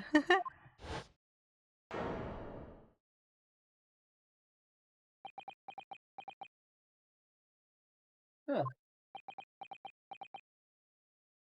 You know, for a camera this day and age, that's pretty damn good that he was able to catch that because it's moving and the exposure that takes, you know, to really capture the image. How long that would take. Yeah. This kid's a great photographer. He's got a future in it. You know, being good at it doesn't surpass technological limitations. Yeah. Well, I see you were all too shocked to speak.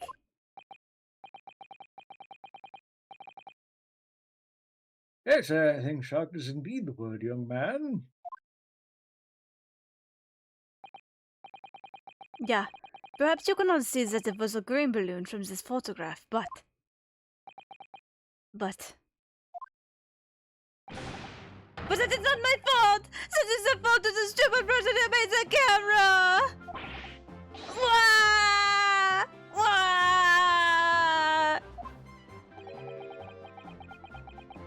That is one very bohemian sounding cry. Oh god. I've done my wahs. Wah. Very well, the code for which this photograph is evidence. It is important for a very different reason that everyone's just Overlooking. ignoring. Photograph of the balloon has been entered into the court record.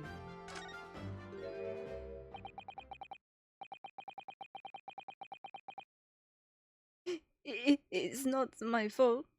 It's the fault of the person who made the camera. Well, never mind. I'm sure you have plenty of wonderful sepia memories to take home with you. In any case, when exactly did you take that photograph? Well, it was on the day of the big explosion. You don't say.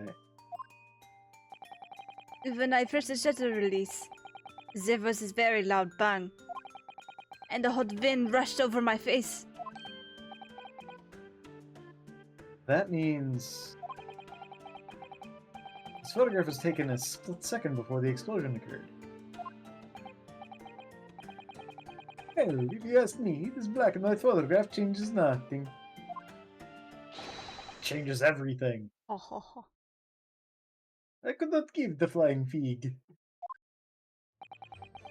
It was also full of magic gas. Love the language you picked up. Okay, before we continue on with that, we are hitting the top of the hour here, so it's time for us to take our hourly ad break to keep the pre-roll ads off for you guys. So, if you'll hang tight here for just a second, we will be right back and look more into our wonderful flying bags of hot air and explosive gases. Be right back.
As it just timed out there, almost.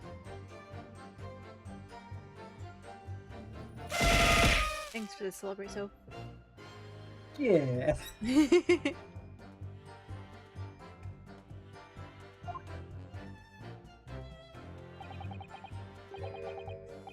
As I thought, Mr. Lynn's testimony just doesn't quite add up. The young Bohemian boy claims to have seen another fourth balloon. Mr. Lynn vehemently denies the possibility. It's hard to imagine the man in charge could be mistaken about the number that were in the air. Still, this inconsistency must tell us something, I'm sure.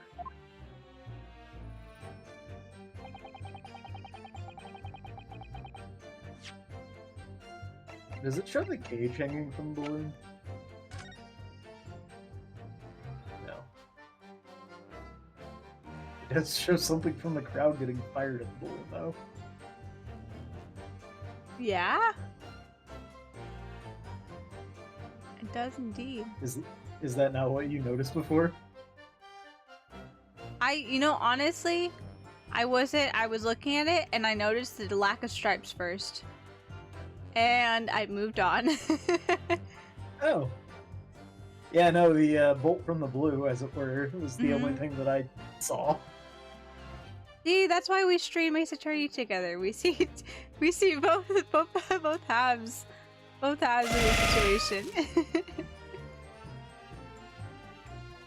And I didn't dwell on the picture long enough to really let it sink in. I was on my brain's one track tonight where I was thinking, how the hell does this picture help? And I'm like, oh, because there's no stripes on the balloons, like you said before, so. Yep, that was it.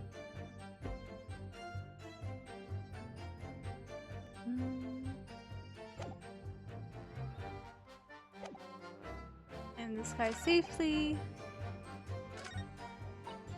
Oops. Oh, some explosion. How many we have? Is one of them? Next last one. We've had the red, blue, zigzag stripes anyway. I'm gonna make a save.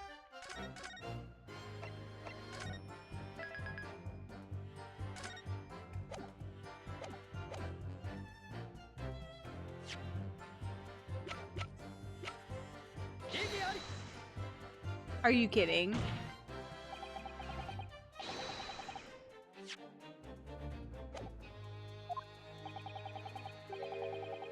Somehow it's the court. Yeah, okay. Okay.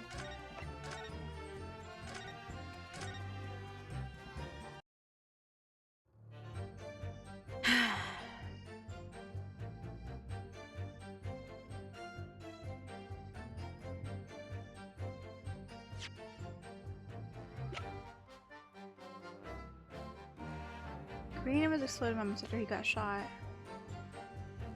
After he took the shot, not he didn't get shot. Apparently Ragazzo just means lad. Lad? Mm. Yeah.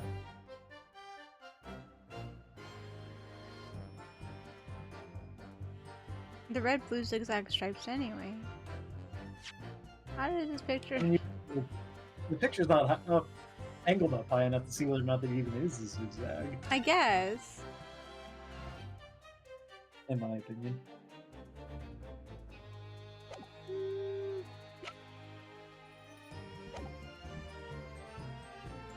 This new evidence piece we got. How do we use it? Always some debris is thrown from the explosion on the stage. A bit. Ah!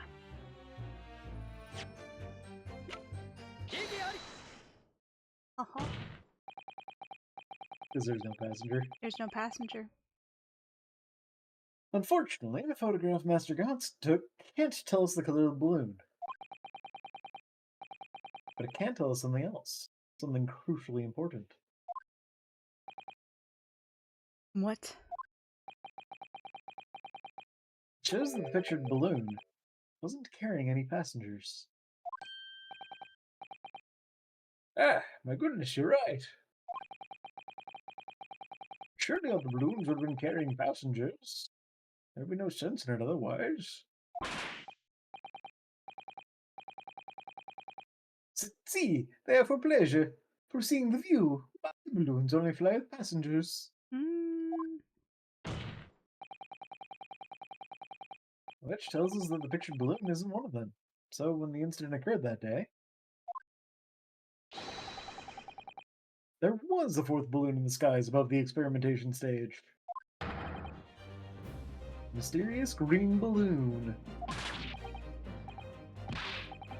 You are destroying a lot of balloons, sir. Yeah. I know nothing. Niente. I can only tell you one thing. I can only count to 2. If this balloon was not carrying passengers, then it was not on the mine. Okay. I don't think that's the important part here. There are illegal tradesmen everywhere you care to look. Clearly one such entrepreneur decided to capitalize on the opportunity presented by the Great Exhibition and managed to operate balloon flights on Mr. Loon's patch without him realizing. That is impressive. That is impressive. See! The competizione! Trying to steal my profits! I did not notice because of the experimento that went wrong on the stage. Are you sure? He's the murderer. He's the murderer. He's sweating Fourth too balloon much. exploded. Yeah. Fourth balloon exploded at the very same moment Mr. Asvin was beamed from the stage below. Right. See them scraps that fell to the ground after and left them scorch marks. I didn't come from the stage at all. It was bits of balloon rained down. Of course no one was in it. It didn't get no attention. How's it Mysterious going? fourth balloon. Oh. Homies. Homies. You missed an opportunity. You missed an opportunity to put an L in there to try. Oh, Miles. Oh my. It's going pretty good. We're getting some wonderful German question mark and Italian accents going tonight. Hey, I think my Italian, other than mispronouncing a few words, is pretty decent. See? That's why I said German question mark. I did not question mark the Italian. Your German's decent. I still feel like I'm bordering that French line too close though. I mean, maybe he was. Well, first of all, he's technically not German, he's Bohemian. Oh, yes. Where is Bohemia even? I don't know. All I know is Bohemian Rhapsody. I do know that. That's all I know. But, now when you're angry, your German's fantastic. Okay, I'm glad. So just channel rage the entire time you see Okay. that. See gods. I see. You know, funnily, I know it's a stereotype, but I have a friend who was born in Germany and moved over when she was like 2. But her mom was born and raised in Germany and has a very thick accent. And she sounds like she's angry all the time.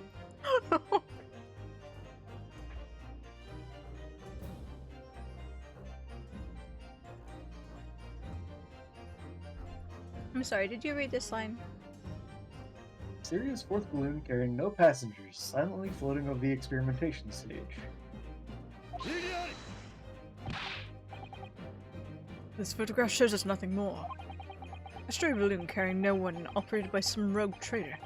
Clearly has nothing to do with the case. I'm having flashbacks. Flashbacks. Donde está murder weapon? And you see Can them you murder. guess? Can you see how this person died of electrical shock?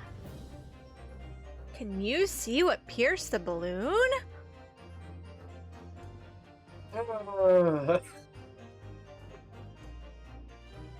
Just Ace Attorney things. Yep.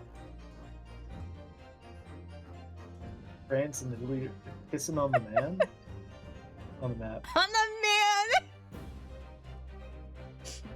God, you say that France and Italy are kissing on the man. My head just goes to Italia. Oh my Yeah, god. it's like French Italian BL, but I Hmm? guess it's kind of the same. I'm sorry, what was that? I was gonna say French Italian BL, but I guess Italia is kind of the same. Yeah.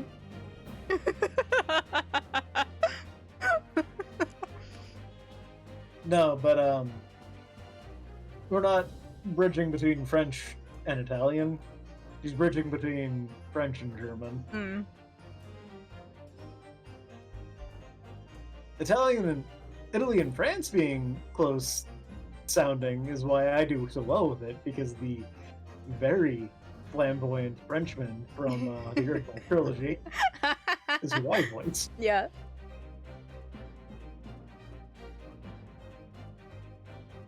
They're also kissing on the map, it all works. Both definitions are equally acceptable. Yeah. You know what? I think I know why my voice, why I feel like I'm kind of bouncing between sounds, which maybe I should have said that I feel like I'm going more Italian with some things. Even though I'm getting like the vot and zat in, but I feel like I'm channeling Chibi Romano from Hitalia. That's what it feels like for me when I do his voice. Angry, small little man. Oh.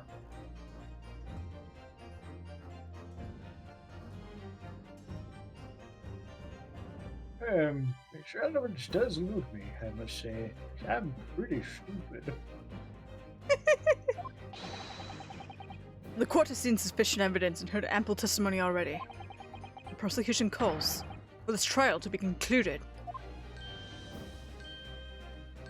The music's still going, so you get nothing. Really? Have we really got to the truth yet? No, I can't let this opportunity slip away. The jurors' minds are made up, and not in our favor. What else can this photograph tell us? Is there nothing more we can learn from it? Can you find a discrepancy? There's more!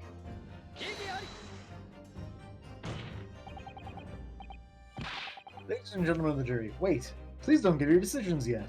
Mate! Because then we gotta do the fucking turnaround thing that we do. Summation examination! That's the one. It's been, like, A 2 months month. since we did 2 one of months, those. yeah. Because we took a month break, but it was even longer than that since we did a summation examination. That's true. A photograph from Master Gods may well be hiding one more vital clue. I keep wanting to call him Byergot, that's a 14 reference, and it's also a very giant man. What's that? A vital clue! We're well past the point of mere possibilities. It's time for definitives now. So to the court. What exactly does this alleged clue in the photograph prove? Oh, balloon's color! I missed an opportunity to voice that man as Waluigi! It's never too late. Yeah, I was looking at his face and like, no, I got it wrong. There's an opportunity here. Wah, danger number 3! Waluigi is... I'm sorry. I say Waluigi is like Dracula. Weh.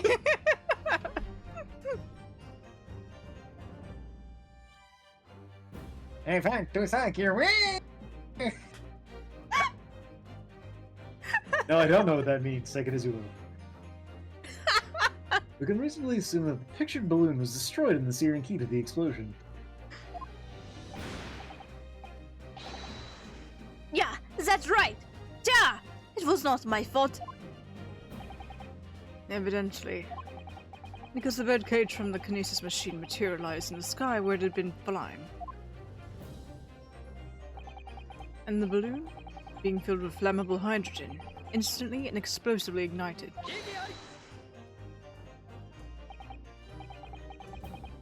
No, that's not what happened. For like 2 reasons. What? It appears that this photograph requires closer examination. How would we open our eyes a little wider? Look closer. Enhance! Enhance! Enhance! Judge, you're Don't touching the remember photograph best. to my. Sorry. Judge, Judge, you're touching the photograph directly to the lens of my eyeball, please. Just pressing it like in. Ow! Counsel for the defense, you will highlight the location that's alleged blue in the photograph decor. Of course, my lord. You look closely. It's plain enough to see. You gotta look really closely at it, though. It's very well hidden. Yep. Well, What's shown is linked to another piece of evidence we have. wasn't the first thing I noticed, Lee, so yep, definitely. It's high contrast because the area around it Yeah. is darker than it. And it's also near the center. Yeah. So in terms of like composition, Yes, it's the focus of the fucking it really piece. is the focal point. So nothing against you, it's just like, how did these guys not? Miss it. Like, Well, I get how they didn't, because they're stupid. I but- would have seen it. I would have seen it given time to look at it longer than I did. But my mind was on balloons, so I was only looking at the balloon, to be fair. Yeah. In a way that leads to an unbelievable conclusion. The clue that heavily suggests the real reason the balloon exploded is this fucking shooting star. I wonder what. Oh my gosh. Oh my gosh. That Look at lady standing off on her own. that color right there. That's a 5-star engine pole. The reason the balloon exploded was actually because of D-Luke. A C60, Luke.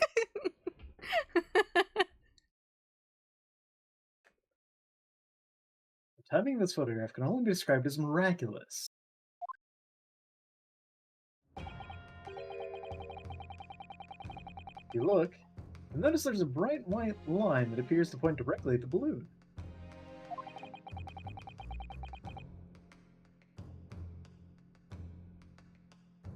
Most likely a ray of light caught incidentally on the film. I'm afraid I can see nothing of the sort. I'm stupid.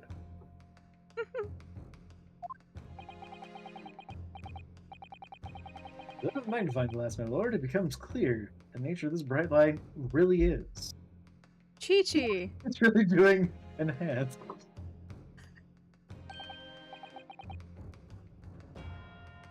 Goodness, what is that? Undeniably, some flash of light, yes. Oh golly. Do you think it might be lightning? It couldn't have been a finer day. I believe we may be looking at fire! Lord Fire, straight for that balloon. Like wow! Indeed, in my aging eyes, it would appear to be a flame of some sort. A word! Are you suggesting this flame struck the hydrogen gas that filled the balloon? That's absurd. The balloon would have been 60 feet above the ground at the time. No flame could possibly have reached such a height. And yet? Actually, it's my opinion. The particular piece of evidence found at the scene reveals exactly how. That is exactly what happened. I moved the exactly, and then put it back. What evidence, exactly? I stole your exactly. Exactly. If such evidence exists, Counsel, then for goodness sake, present it, man!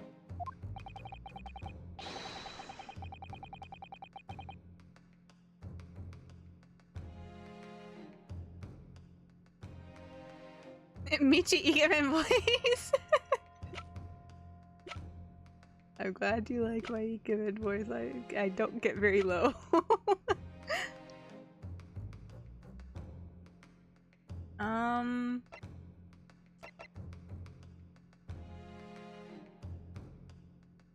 Streak of flame and evidence to explain this mysterious streak of flame that appears to be headed directly for the balloon. Would it be the crossbow? It's something to shoot at. That's my assumption. I don't know what else. I don't know what else it would be. I know, but we're talking about a flame being sent. But this doesn't have anything to do with a flame. But it's a device that could send something up there. If the supposition is that the instantaneous kinesis is what exploded the balloon, but the kinesis is electrical in nature, and the balloon is lined with rubber. Huh. Unless it's like a bolt of fucking lightning. Yeah? And even still, okay. Well, I guess the rubber that would be protecting it from the outside, but if it pierced, right, then Yeah. Then it would cause it to explode from whatever may be electrical in nature, perhaps, because there would be a what's the word, an access point to get to it, and the rubber would have a fault. I'm gonna go for it. This was found hidden at the foot of a small ornamental tree near the scene. Good lord! Is that a crossbow? An arrow dipped in oil and set alight could have been shot from this weapon. Wouldn't there be like burn marks or something on it though? Sending a flaming arrow straight into the hydrogen-filled balloon. Was there burn marks on what? I feel like there'd be a burn or something on the crossbow. It's true.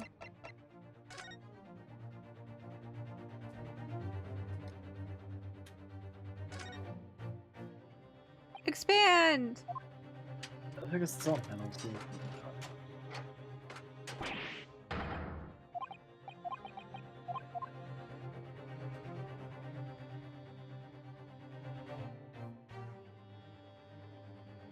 Yeah, I don't know. I think it would depend on how...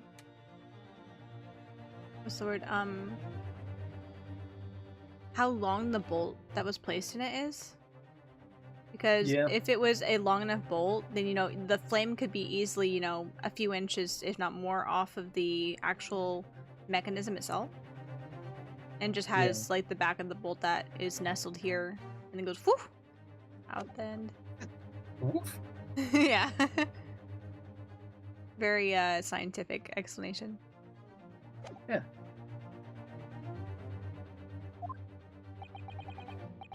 Are you suggesting the crossbow was used deliberately? Blimey, you're right.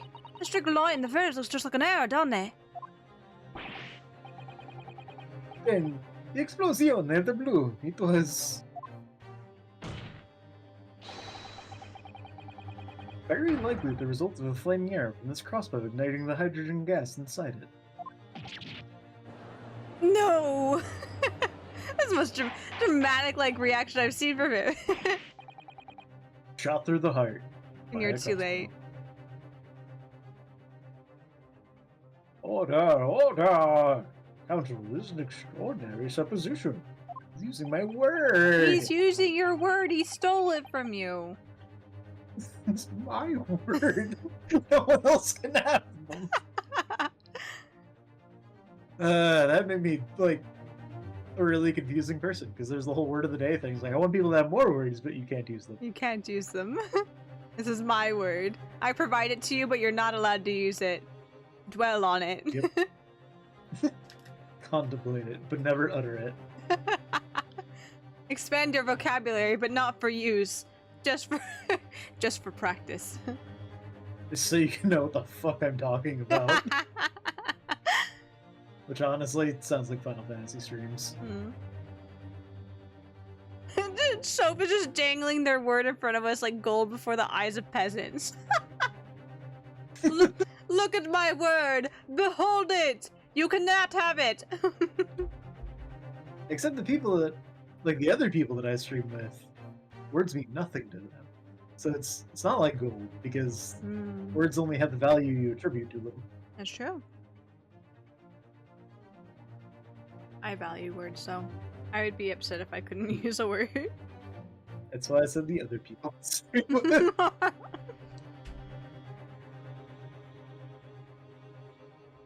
The aim was to cause the balloon to explode. The shooter could have used the gun, of course. However, there's an obvious reason why that would have been out of the question. Y'all got words on your phone? I'm sorry, what? Peter said y'all got words, so I said y'all got words on your phone? Words on your own. I don't know. Do I have words? I try to have words. The noise of the discharge. Of course. That's right. By using a crossbow, the projectile could be fired at the balloon silently. Well, yeah. If someone had shot a gun off in the exhibition grounds, it would have caused a real panic. Unlike the 2 explosions. Unlike the 2 explosions, true. But with the big explosion, there was a very big panic anyway, not that? Yep, great, cool, thanks. Well, the attention was diverted elsewhere, not from the source of the gun. Yeah. I don't like this. I should be pleased to have found a plausible new explanation for all this, but something feels wrong. I'm going to have to assume that that's the Weird. pinched hands emote. It is. Ah, yes, look at that. 5 beautiful volleyballs on my screen.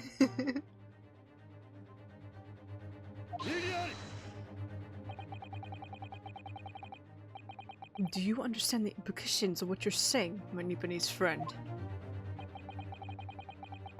If the flaming arrow did indeed hit the balloon, then obviously it would have exploded. And if the birdcage appeared from the cloud of smoke that ensued... Is there a birdcage hidden in the balloon? Oh, wait a minute. What are you really saying here? I don't get it. Was the birdcage beamed up into the sky after all, or what? My goodness me!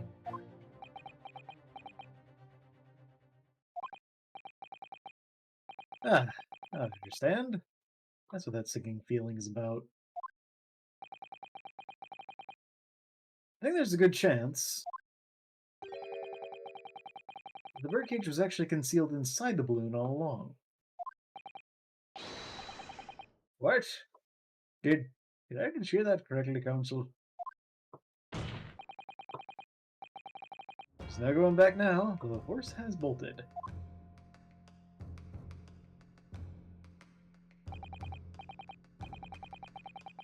Let's assume, as I said, that the birdcage was hidden inside the green balloon from the start.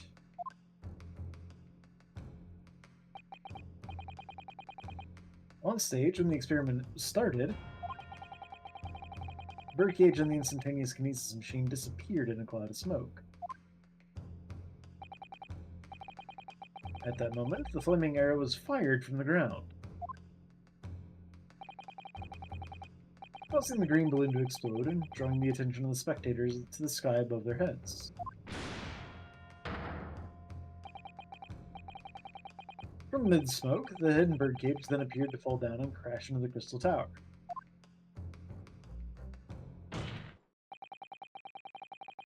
I think you'll all agree it's entirely plausible. Despite being a bit outrageous. But hey, that's what we do here. But what I just described is the real truth behind the miraculous experiment carried out that day. Good grief! This is ludicrous. What you described is no science experiment. It's Correct? child's play. A contemptible display of stage magic. Both Mr. Sholmes and Iris said that the experiment was scientifically impossible. A scientific impossibility. There we go. In which case, this is the only way to explain what happened that day. And in any case, the victim's body was found inside the birdcage in the Crystal Tower. If the instantaneous kinesis didn't take place, how do you explain that?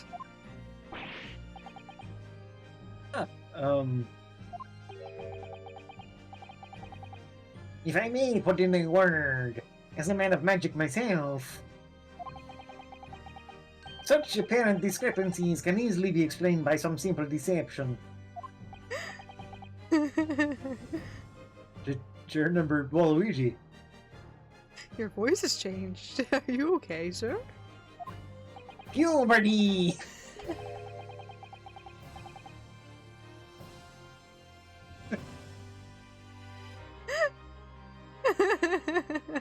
All that would be needed is a doppelganger. Someone who looked very similar to the victim, Mr. Asman. His twin, Mr. Assman.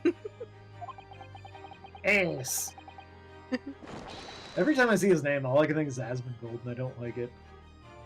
Asmongold. He streams World of Warcraft, I think, mostly. Oh, I see. Yeah. And having this other man appear on stage before the show as a body double. Ah, yes, of course. So, in fact,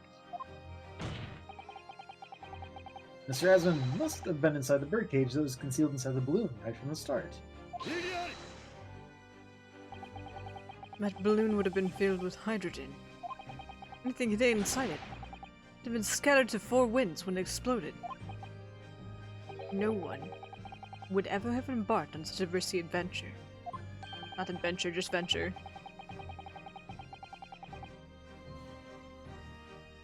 Necessarily, the explosive force of the balloon gas would very much depend upon the mixture ratio. Sure, number 4. Flying balloons are rarely filled with pure hydrogen, but a mixture of other gases such as helium as well. Helium on its own doesn't explode, but by controlling the gas mixture ratio, the explosive force can be altered. The mixture ratio. Obviously, the victim's body would have suffered some burns. That would be unavoidable.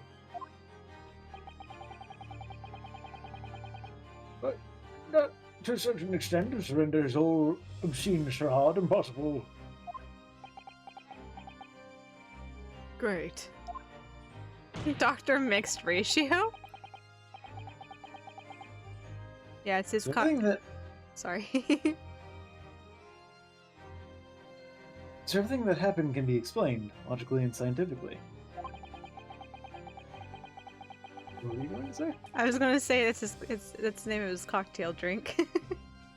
Al. The explosion that engulfed the stage at the start of the experiment was no accident. It was all part of an elaborate deception to make it appear that instantaneous kinesis had occurred. Well, goodness me.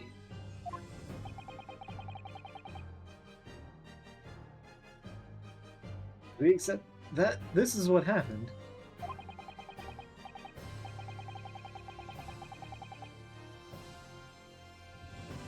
It means that the victim, Mr. Asman, was never present on the public experimentation stage to begin with.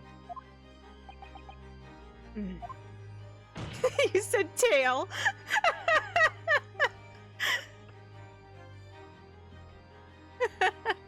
In short,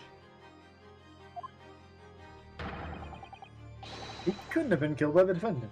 He was on stage in full view the entire time. Ugh. Right through the heart again.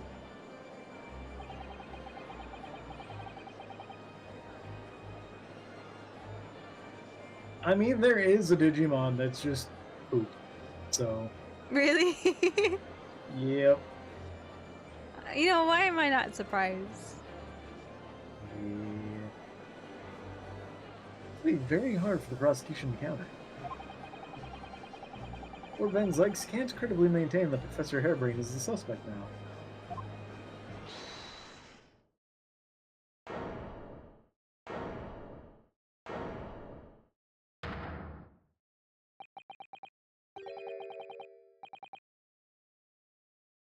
Mr. Naruhodo, I appreciate your efforts.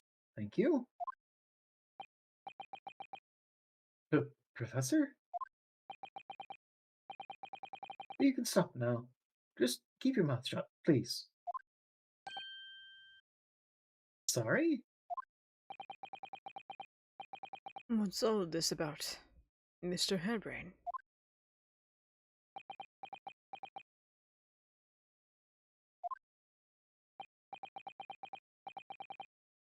I, Albert Harebrained, hereby confess. No. How about you keep your mouth I shut? am a wizard. Uh,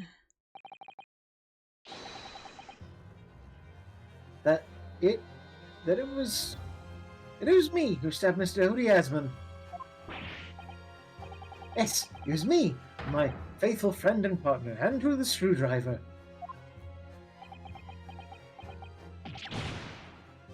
What? What are you doing? Oh no. Order! Defendant, explain this sudden confession. Professor Harebrained, what are you talking about? It's what I've said all along. I must protect my hypothesis, my precious machine.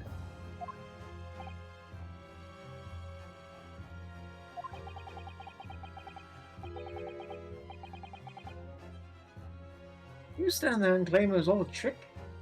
All an elaborate prank? But where's your proof? why is he doing this?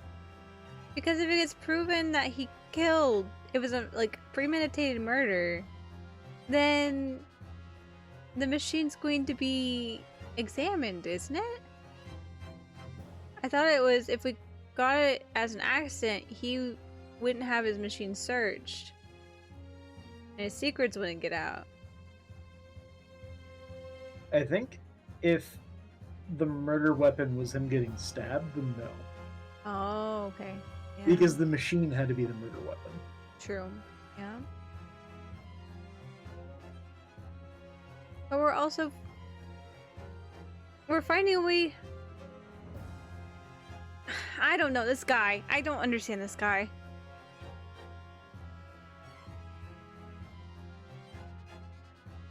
I'm sorry, did you read this one? Yep. Okay. No, you'd have to examine the machine if you wanted to prove it. But then it would be all over. My beautiful hypothesis would be laid bare. I mean, the indignity of it. Clear that you drew the plans for the experiment, but you didn't actually build it. It's quite conceivable that you were duped, Professor. If you'll just let me... Back! Yes. I'll cooperate. Do whatever you say. I swear it. So please.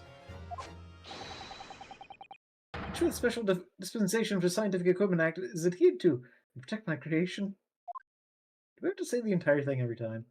He would. Yeah.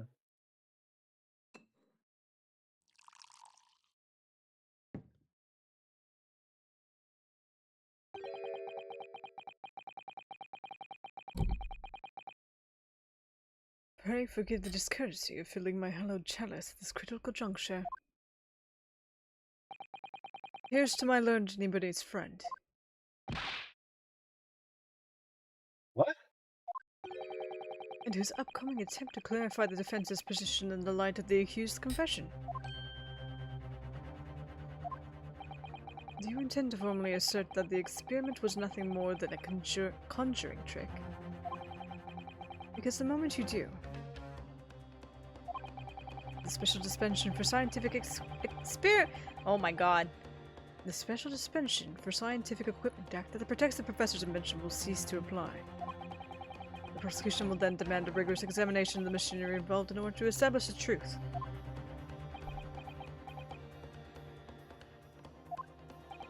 However, you acknowledge that the machine is genuine and instrumental in the victim's murder. Any chance of investigating will be crushed. The confidentiality of the professor's hypothesis preserved. What? I don't recall them saying that in the beginning. I recall it being the other way around. That'd be like, oh yeah, we want to make sure that he gets this. We want to make sure that this is concluded as an accident and not a murder. Right. So, are you mistaken? Are you trying to get us to do something we don't want to do, Benzax? What are you? The writer's He's looking out for his confused? friend. I guess Yes. that much. Yes.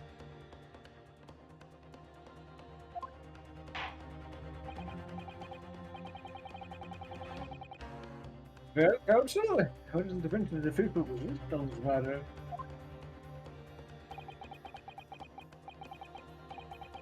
What Professor Hairbrain, my client, actually asked of me was to prove that the explosion on stage was an accident and protect the secrecy of his hypothesis. But there's no way to do that without implying the professor's guilt. Do I protect my client's life by asserting his innocence? Or do I uphold my client's request and seem condemned? Either way, I can't avoid betraying his trust. You've been silent long enough. Isn't talking your trade, my learned friend? Or has all knowledge of English escaped your confused Nipponese mind?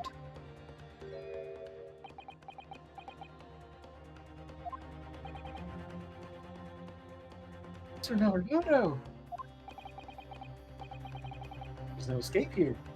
I have to make a choice. But it's an impossible one. I have to give up on something. But what? The defense asserts the defendant's instantaneous kinesis machine was in fact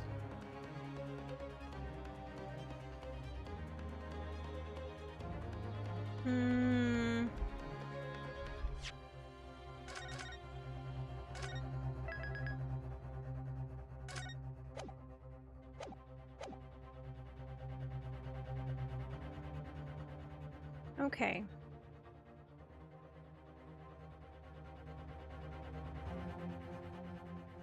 Proper scientific invention, a conjuring trick. it feels like a trap. It does. And with that, my leaning is to say it's a proper scientific invention and trying to take it from there, but because he said if you call it a conjuring trick, then they're just gonna go look at it. Yeah.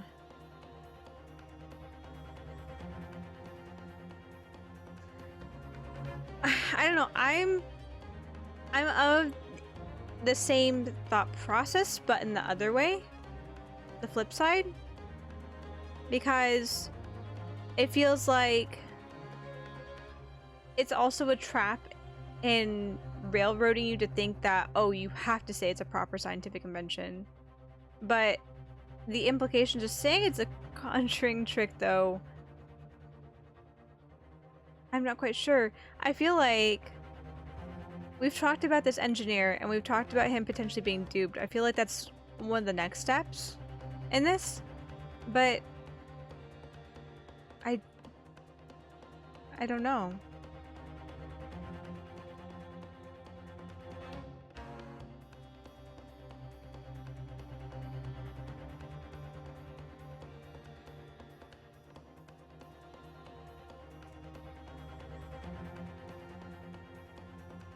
No. I'm not gonna overthink it. This is one step at a time. If we say conjuring trick, they're gonna go look at it. So we just prevent that. And we find a way, in saying that it's a proper scientific invention, to turn it about later. That's what I'm gonna go with it.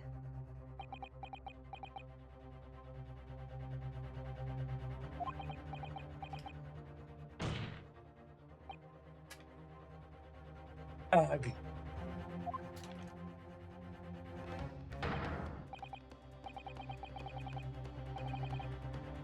No, I can't say that. My client places faith in me. I can't just let him down. Hi, Alan. Welcome in.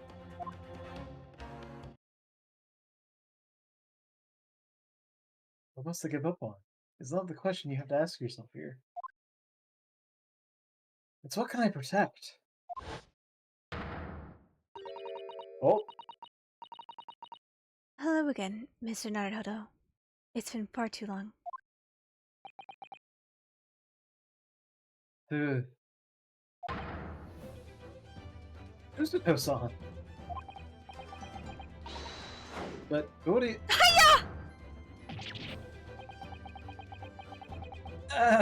My first Susto takedown in 6 months! There'll be time to talk later, Mr. Naruhodo. For now, we must concentrate on the task at hand. I flew all the way here, and boy, are my arms tired. It's working out not not what I have to give up on, but what I can protect. There's a rare instance where the mysterious character was actually one of Michi's. That's her hair. Oh, yes? So I guess no matter what, whichever one you pick, it's just like, nope. I feel like perhaps. Yesterday you told me that science is the pursuit of truth. Well, my job is to pursue the truth too. Yes, of course.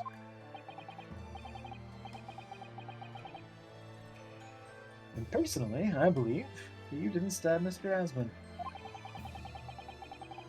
I think you've come to realize something yourself too, haven't you? The experiment and machine you built with the victim are questionable. The truth behind that is what we must both pursue now. Wow.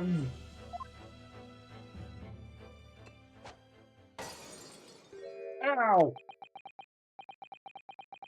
So, you finally opened your eyes. What? Nani? And as for you, Albert, you can't ignore this any longer. Ah, Having heard my learned friend's assertion, don't you have something to say? but Eric, Barack Obama, Oh my god. or Van Zykes. Gosh, I've never heard him speak that way before. Golly. Great Scott. In truth, there is one thing. Something I've remembered that's of relevance. What? On the day it happened, just before I began the experiment, I saw a man near the stage. A man holding that crossbow. I beg your pardon.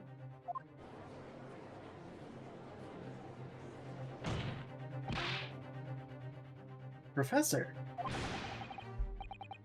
Did the man have any distinguishing features? What did he look like? Please don't tell me he was wearing a hood and a mask. Tall? Taller than me, and thin. Thinner than me, with straight hair. Straighter and whiter than mine. Let me see. One less lens than me too, a monocle. The stylish black monocle. One thing in particular helped positively identify the man. You see? Oh my god. Well, he did what he was told. Yeah. After all, he's the engineer who built my invention. Oh, wow. Shocker. What? What? He built the machine? That's right. Mr. Asmund introduced him to me a year ago. He's a man by the name of John Cena. Dum-ba-dum-ba! Enoch Drebber? Enoch Drebber. Enoch Drebber. Enoch. Enoch. Enoch. Enoch Drebber. Enoch Drebber. Chai's excited. Chai's excited anytime a new character. That's true. They both know him. Both Old Oats and Waluigi. Are very excited about Drebber too. This name means something. Members of the jury seem flustered. You know, the two members of the jury that like to talk. Not a name any scientist wishes to hear. That man's an abomination. Not even in a male wife way. I just think it's a really cool design. I just think he's neat. Oh my god. Not any comfort wishes to hear either. I kind of, like, hit a mark between Waluigi and Snidely Whiplash. Yes! Absolutely! And it's just, it's the writing thing. He's not written like Waluigi talks, so I don't have a choice. Yeah. Was that Skeletor? Yeah. Hey, man! Who on earth is he? I'm afraid this isn't the first tale of his nature I've heard in scientific circles in connection with that name. Did this man not do, like, any background check? Seems like. There's talk of another flamboyant experiment that turned out to be nothing but staged trickery in the end. Obviously, the rascal is after the government's research grant money. The magicians are in need of money. I have heard of them resorting to these underhand tactics. Some acquaintances of mine with experience of such things have mentioned Enoch Drebber's name before. The man is both an engineer and a magician. Yes, we're dealing with an unparalleled confidence trickster here. Confidence trickster is a term we haven't seen in a while. That's Enoch Drebber for you. What does his name mean? Enoch Drebber. If it means anything at all. Maybe we're going to see him and be like, ah, yes, of course. Maybe. Well, let's see. Let's see. Enoch Drebber. Enoch Drebber. Enoch. Enoch. Enoch. Enoch Drebber.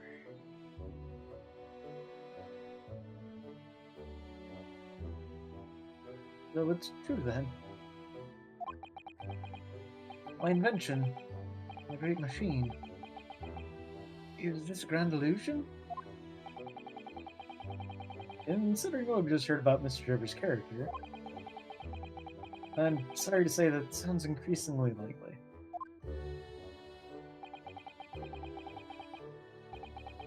Even though no one else believed it, I wanted to. I wanted to believe that machine would function exactly as my hypothesis predicted. Which is why you were so opposed to it being investigated, I presume. I knew that if the machine was examined in detail, its construction would give away my hypothesis. Obviously, I didn't want that to happen. At the same time,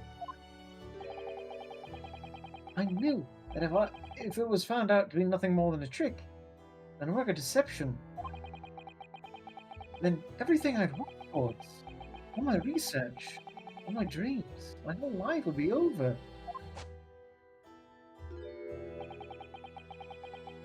I was terrified at the prospect.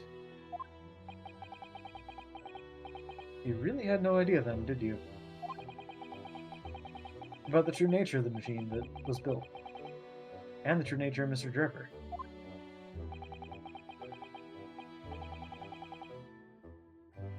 I never questioned anything. I didn't want to question it. Entirely possible that Mr. Asman and Mr. Dripper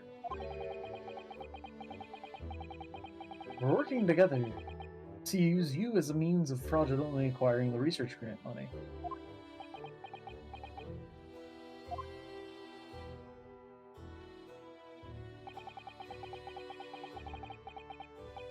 When I announced my invention to the clouds that day, it was the finest moment of my career. I pulled all the levers and turned all the dials in exactly the way Drebber had described.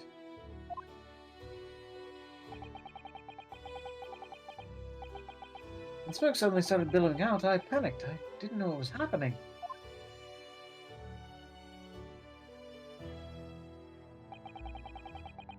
But I really don't know how the whole illusion was made to work.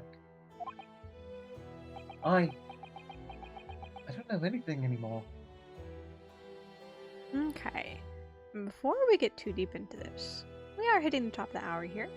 So it is time for us to go ahead and take our hourly ad break to keep pre-roll ads off for you guys. So if you'll hang tight real quick on this somber moment, we will return and hopefully find a solution on what's going on. So hang tight. Be right back.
Alrighty, we are back. Also, in regards to the title, I stepped away, so I'm not sure. I'm sorry. You know what? See, we just had Leeway playing. What was before Leeway? Oh, okay, it was still Femine. It's probably Femine's then, because I stepped away during Femine's. Femine's is a Frigid Reverie. That's probably the one you were talking about, as far my assumption. There, welcome back. Thank you, Chai. And thank you for the celebrates, Soph and Asfar. Yeah. But yeah, Frigid Reverie is pretty cool. I really like that one. Pretty cool. Frigid. Frigid. Frigid. Like, very cold.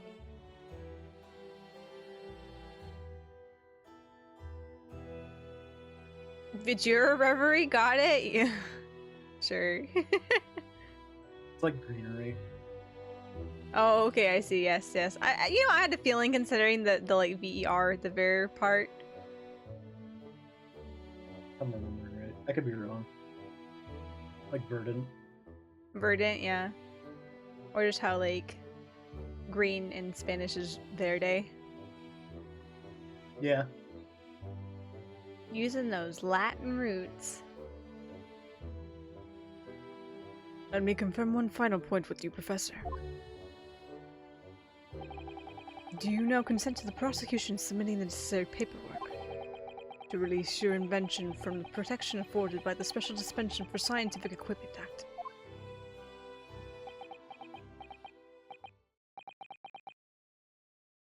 Yes. Please go ahead. I'm very sorry.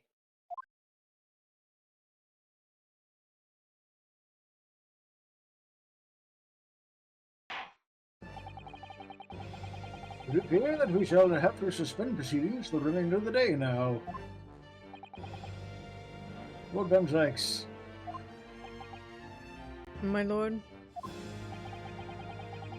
Lord has newly been made aware of another party whose involvement in this matter is critical.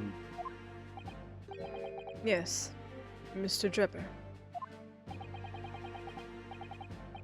Gather information about the man. If possible, I should like him served with a subpoena. With pleasure, my lord. Smash this man in the subpoenas. Oh my god. It's a little Oh, bold of you, my lord. I'm so fucking mad right now. That's outside of my jurisdiction, my lord. Bring him here so I can do it myself. My lord, please ask Scotland Yard to do that. You see, I just started playing this thing called Dodgeball. See if his balls can dodge.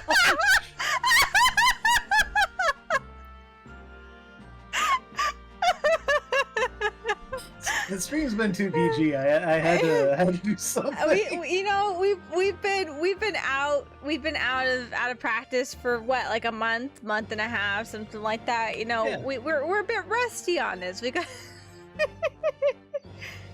gotta bring back the usual charm of our Great Ace Attorney streams. Charm question mark in parentheses. Charm with an exclamation point. Okay. Now comes for defense. Yes, my lord. Defend your balls.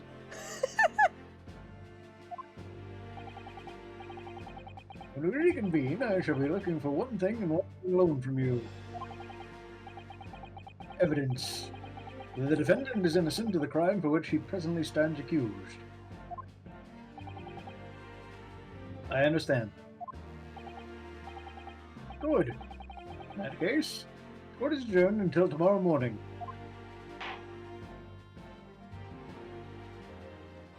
That means Sholmes can come with us. Because he should be done with this thing. You should be done with this thing.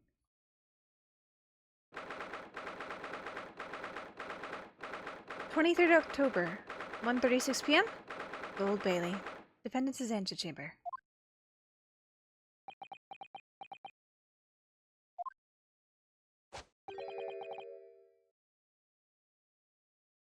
Naruhodo.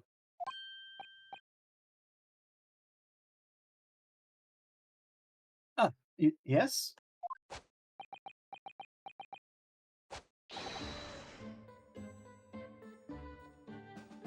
I'm... I'm so sorry. I was wrong. You're right. I tricked you. You trusted me. I dragged you into my mess. Oh, how did it ever come to this? I'm so sorry.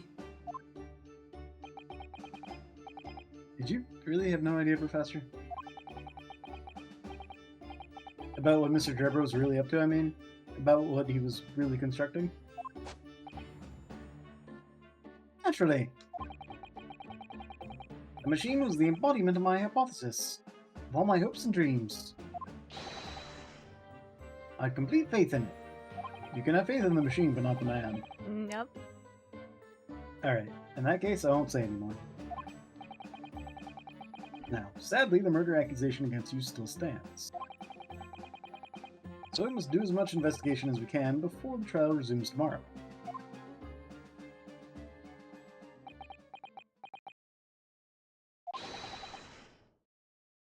Well, thank you for doing so much for me. And you should get a better fitting pair of glasses. Science up your glasses. I'm so sorry for arriving late this morning, Mr. Naruhodo. Arriving late? Didn't you receive my postcard? I wanted to let you know when I'd arrive. Postcard? What postcard? I hid it from you know, so it would be a surprise. Well, Well, did it work? I was surprised, alright. Especially when she threw me to the ground. Oh dear. I'm so sorry. I was just so happy to see you again that it sort of slipped out. Maybe we could just stick to more traditional displays of emotion in the future. Susie's train was late in the London Victoria this morning, you see. Oh, we made the coachman really whip the horses hard, so she didn't miss the whole trial. I was watching from the gallery for a while, but in the end, I'm afraid I couldn't contain myself. I'm glad you didn't. Oh, Having you on my side in court gives me the strength I need to win. So, I'm, delighted to see you back in London. oh, you're too kind, Mr. Naruhodo. I'm delighted to be here. I hope I can continue to be of service to you. Of course. So, what's brought you back? Did Professor Mikotopa not protest? Let's save all that conversation for when we're back at home, shall we? You know, I made one of my most special blends ever for this special occasion. Oh, Iris, how wonderful. I can't wait.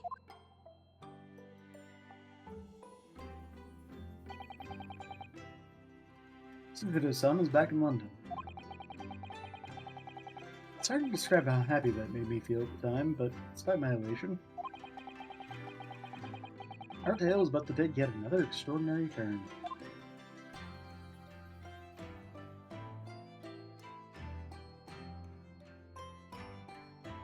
To be continued.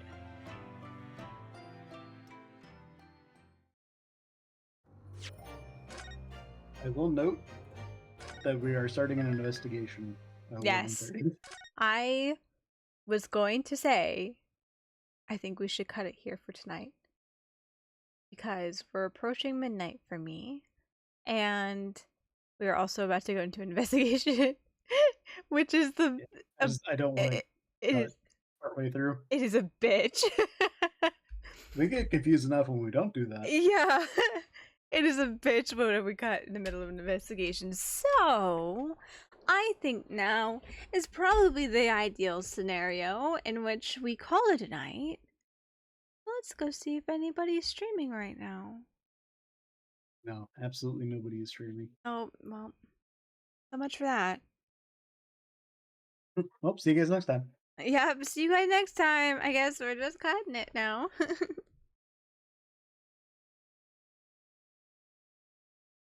Let's see here.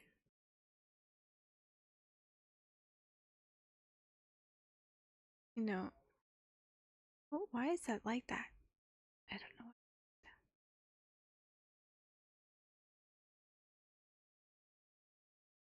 Thanks for the stream, Skeletor, Luigi, and Swarcio. You're welcome. Dank. No, not danke. I don't. What is your welcome in German? I don't know. I don't know. I don't know. Perfect. Yeah, I'm just gonna be stuck up and tell you thank you. Dankesha? Isn't it thank you though? Versus you're welcome? I know Donka is just thanks. Yeah? I don't know. I know very little German. Okay. Let's see here. German is I only know Guten Tag. Guten Tag? No, Guten Tag is hi. Like hello. Guten Morgen, I believe, is good morning. Guten Nacht is good night. Gern Geshen is apparently you're welcome, according to Google Translate. Say that So once take more. it as you will. Gern Geshen. Gern Geshen? Gern Geshen.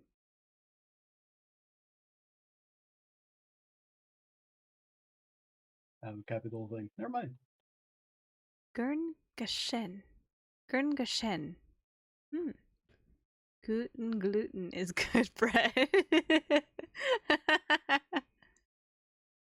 we like Guten gluten. Big bread fan here. I'm a glutton for gluten. A Guten glutton. Okay, I've had this all wonky before. So this new raid pop-up is very weird and I can't see chat, which is unfortunate. So we're gonna go ahead and just go through the spiel and then we'll hit the raid button here in just a second. But yes, thank you everyone for coming to hang out with us tonight. I don't have a schedule out this week because I've been beside myself with many things. Thanks for the raid messages. So as you can see, the two options of raid messages are in the chat now, so please collect which one is applicable to you and you would like to use. I don't know if I will be continuing to stream this week because I have a longer day at work tomorrow and I'm already very tired, but tomorrow would be the day if we do stream anything. So keep an eye out. I'll post on Twitter and I'll also post in the Discord. If I do end up deciding to stream something for the day, I'd probably be Genshin or something like that, something easy. Cause starting on Saturday, I'll have family in town, so next week can kind of be, it's probably going to be up in the air with some stuff. We will see how it goes, but feel free to join the Discord to keep up with what's going on and chat offline. And also feel free to follow Twitter to see whenever I post a schedule and stuff like that for perhaps next week. It's a good place to be to see things that are being. It's a good place to be kept in the loop of things. So there might be a social stream. That's true. There might be a social stream.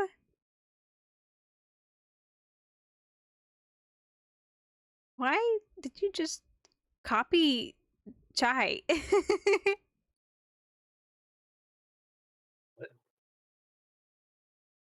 The exact same message. Oh.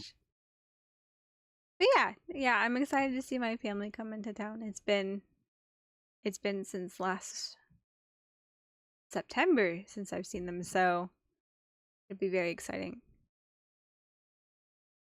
But yeah, so let me see where my brain's going with this. It looks like Arya is currently playing Monster Hunter, Or from what I peeked at a minute ago, she's playing Monster Hunter. So we're gonna go ahead and raid out to Aria tonight. As this slowly starts to time out because I've been sitting here for too long. But yeah, so thanks again for everyone coming out tonight. I always love doing Ace Attorney streams, so thank you for joining me with this, Soph. And creating funny little voices like Snidely Wario or Snidely Waluigi. Very good voices. Voices I would never think to come up with. But yeah. That's pretty much it. So if you haven't grabbed your raid message, be sure to grab it now because we are about to go raid out to Aria. So thank you everyone for coming to join tonight. I hope you guys have a good night. And this is Michio signing off.